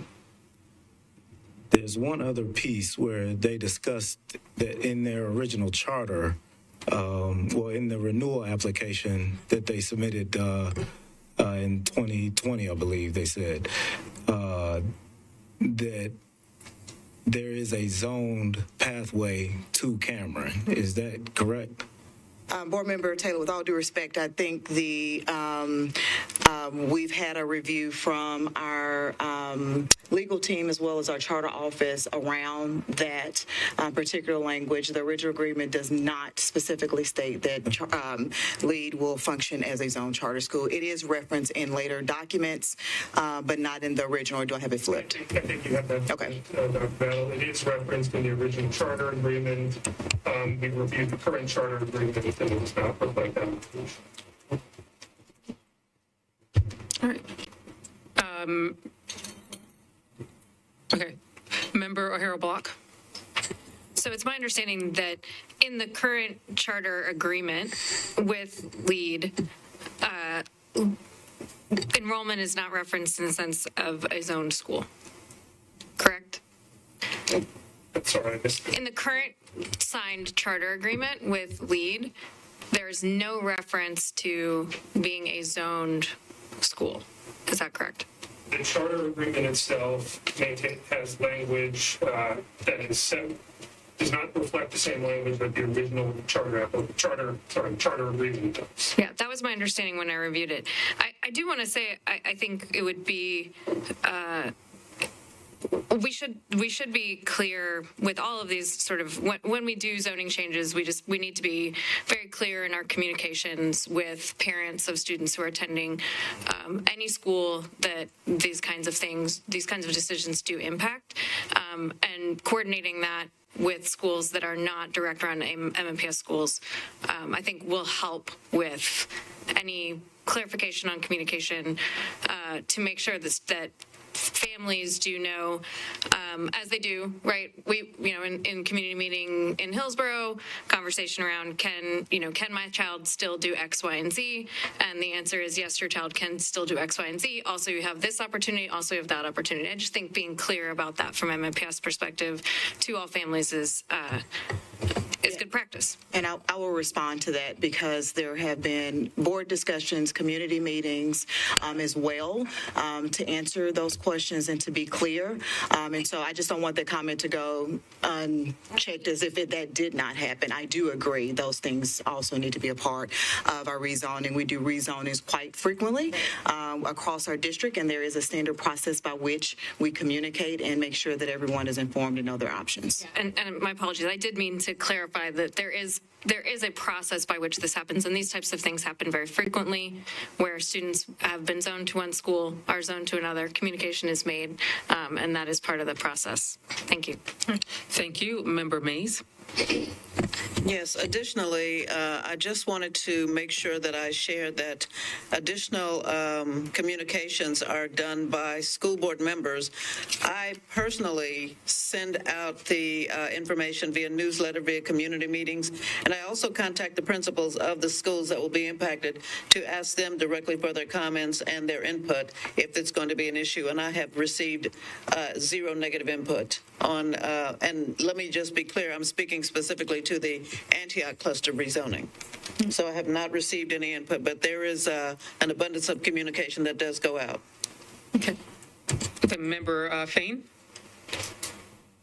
Twofold. So that is my district. I have not received any feedback. So this is, I knew about it. I was aware, like you said, we are all aware it has been discussed before, but I have not had any emails or any correspondence with any parents, teachers, or staff. This is the first time that anyone has addressed me or said anything in this meeting. I just want to clear that up. Second, with it being choice, that means that the bus and transportation was never MNPS anyways, right? Like they had to have their own transportation to the school. Or through charter. Okay, so with the rezoning, none of that changes. Their transportation is still funded by them, or the parents get the kids there, and they have the choice to choose that school. That is our choice policy across the district. The charter operator has the option to manage their own transportation system. When a student is zoned to a school, transportation is guaranteed. Okay. Thank you. Thank you. Anyone else? Okay. Member Elrod, please. I feel like we're playing chicken. My question is since there's been some concerns about communication, and since we've had a process in the past that we have followed, will you please remind myself and all of us, what is the communication to families pre and post these types of decisions? Absolutely. It's pretty consistent. I'll invite Chief Bracestead to the podium to address. Thank you for that question. So we had communicated, obviously, the first time at the Capital Needs Committee where this was discussed. We then sent out emails translated to all families that are in those clusters, so Hillsborough cluster, Glencliff cluster, Antioch cluster, as well as some of the students that are currently zoned for McGavick, letting them know about the plan and also inviting them to community meetings. So we shared the information on the website. We followed that up with a call that was translated. We created community flyers that we provided to schools that were also translated. And so it's not really uncommon that when you provide all the information about what the meeting's about and people decide not to come, that's not that unusual. So, and then we're here. And then afterwards we will draft letters to all of the families impacted, explain the decision. They will have the option to stay at the current school or choose the new rezoned school. And can I also clarify, we're not talking about, I heard the word closure. We're not talking about closing. Yeah, as we communicated at the Glencliff meeting, this provides parents a choice that they don't currently have in that area, which is a zoned MNPS school, and they will still have the pathway if they want to go to Lead Cameron through the choice process. So this creates an option that's the only part of Davidson County where students do not have a zoned MNPS middle school option. And we also walk through the MNPS reimagined process, which is to align those cluster pathways from elementary, middle, and high school.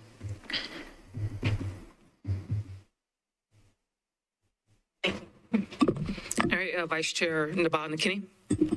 Hi, thank you. I'm in District 4, which consists of the McGavick cluster, where we do have students that will be impacted by this.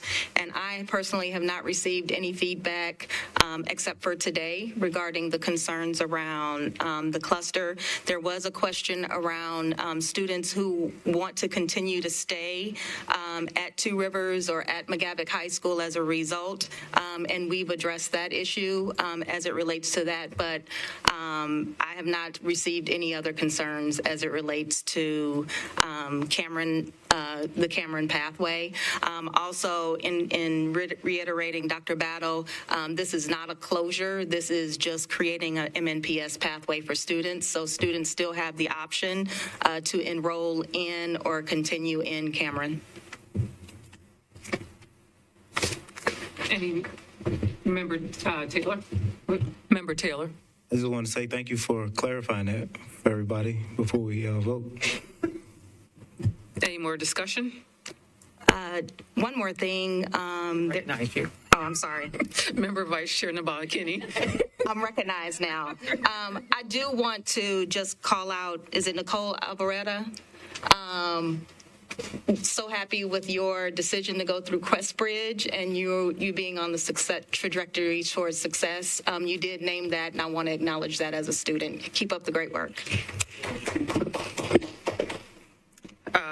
Seeing there's no further discussions, we will now vote. All in favor of approving the zone plan as motioned by Member Mays, please raise your hand. There's none opposing. It passes unanimously. Thank you. We'll move on to board reports.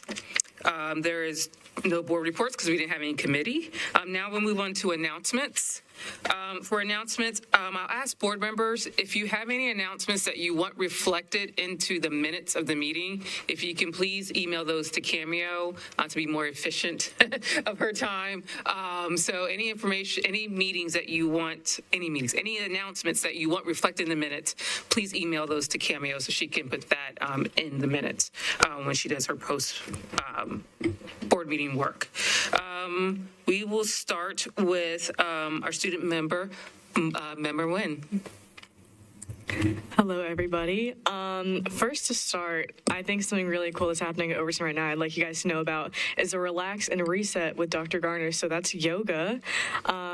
So this is preparing for Thanksgiving break. I hope you all are looking forward to that. Progress reports just came out, so check out those for you and your kiddos. It'll be Thursday, November 14th from 6 to 7 p.m. at Overton. So be there if you can. I actually really enjoyed the director's report and all the discussion today. It's really interesting to hear from you guys what you kind of do and don't know about our schools and different programs and all that sort of stuff. I'm glad David could attend for the time that he did. He's a great friend. I'm not just saying that because he goes to Overton. Genuinely, like we know each other. And also moving the needle and talking about mental health and social emotional learning for a little bit. So yeah, it's good to hear. Thank you. Thank you. District 1, Member Taylor. One announcement.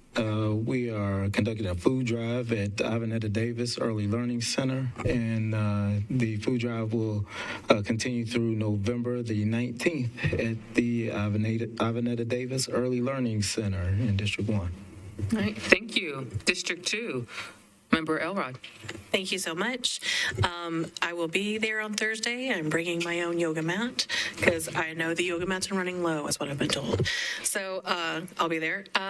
Progress reports came home today for everybody, so if you didn't find it in your child's backpack, make sure you check your student dashboard. It's a great resource to you. Please make sure you check that, and if you don't know how, we will happily help you. And you can easily just contact your school, and they will get you logged in. So check your student dashboard if you don't have your progress report inside your child's handy-dandy backpack. Next, this Saturday is our Celebration of Schools. Celebrations of Schools event is a really exciting one. It's our 3rd annual. It's going to be at the Nissan Stadium starting at 1 o'clock. I strongly encourage you to come, of course, to not only celebrate your current school, but if you're a family that is considering a transition, whether you're moving across town or your child's changing grade bands, they're going into middle school or high school, it's a great opportunity to go ahead to meet those leadership at that school. It's really easygoing, very chill atmosphere. So it's a great way of being able to do it all in one place as well, so you're not having to go from school to school if you're doing tours. So I strongly encourage you go to do that.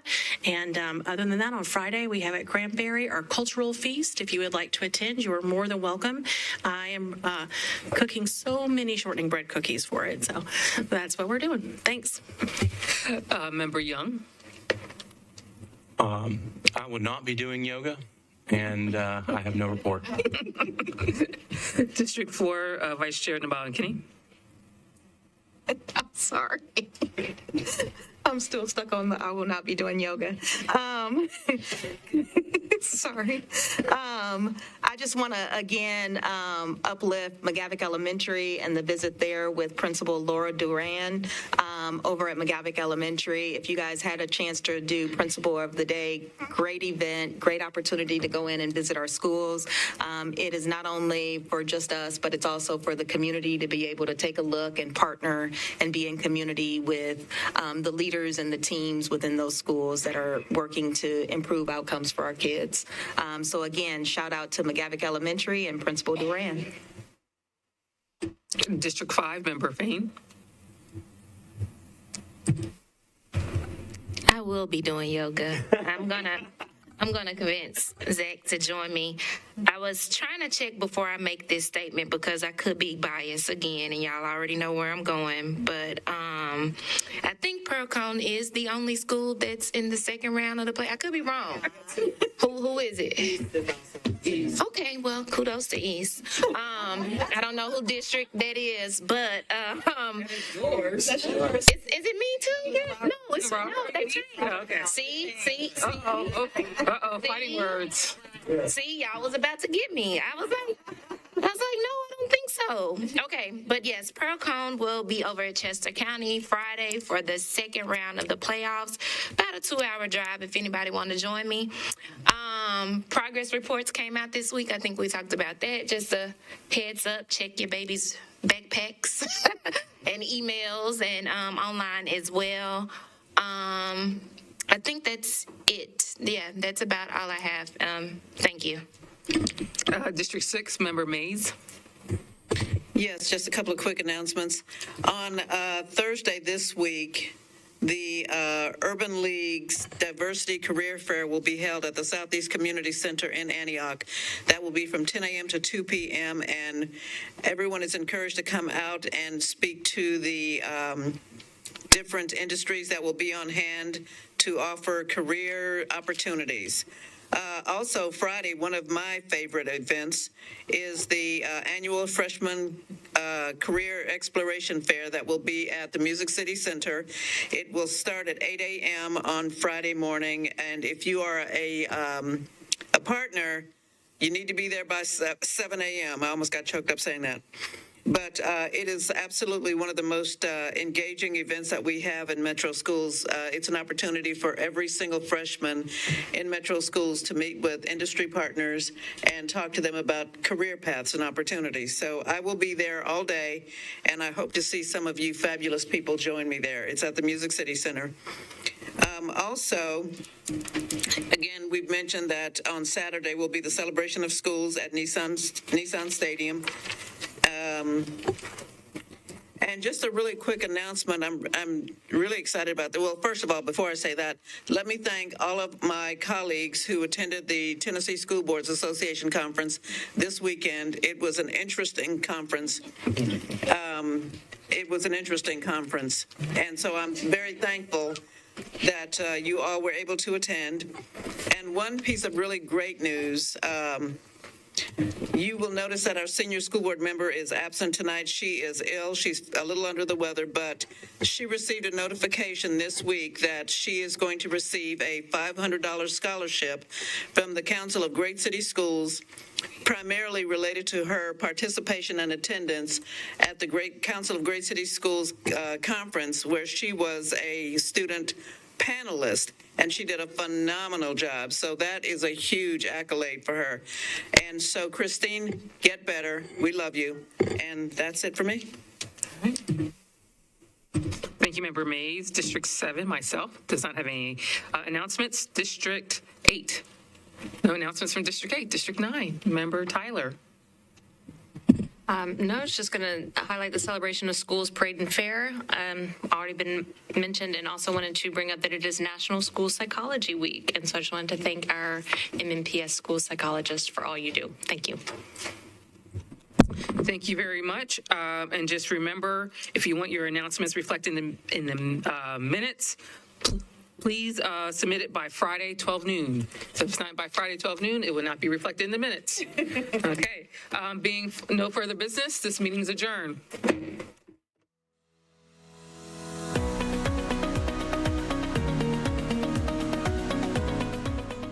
This has been a service of the Metro Nashville Network. If you would like to see this presentation again, or for more information on this and other programs, visit nashville.gov.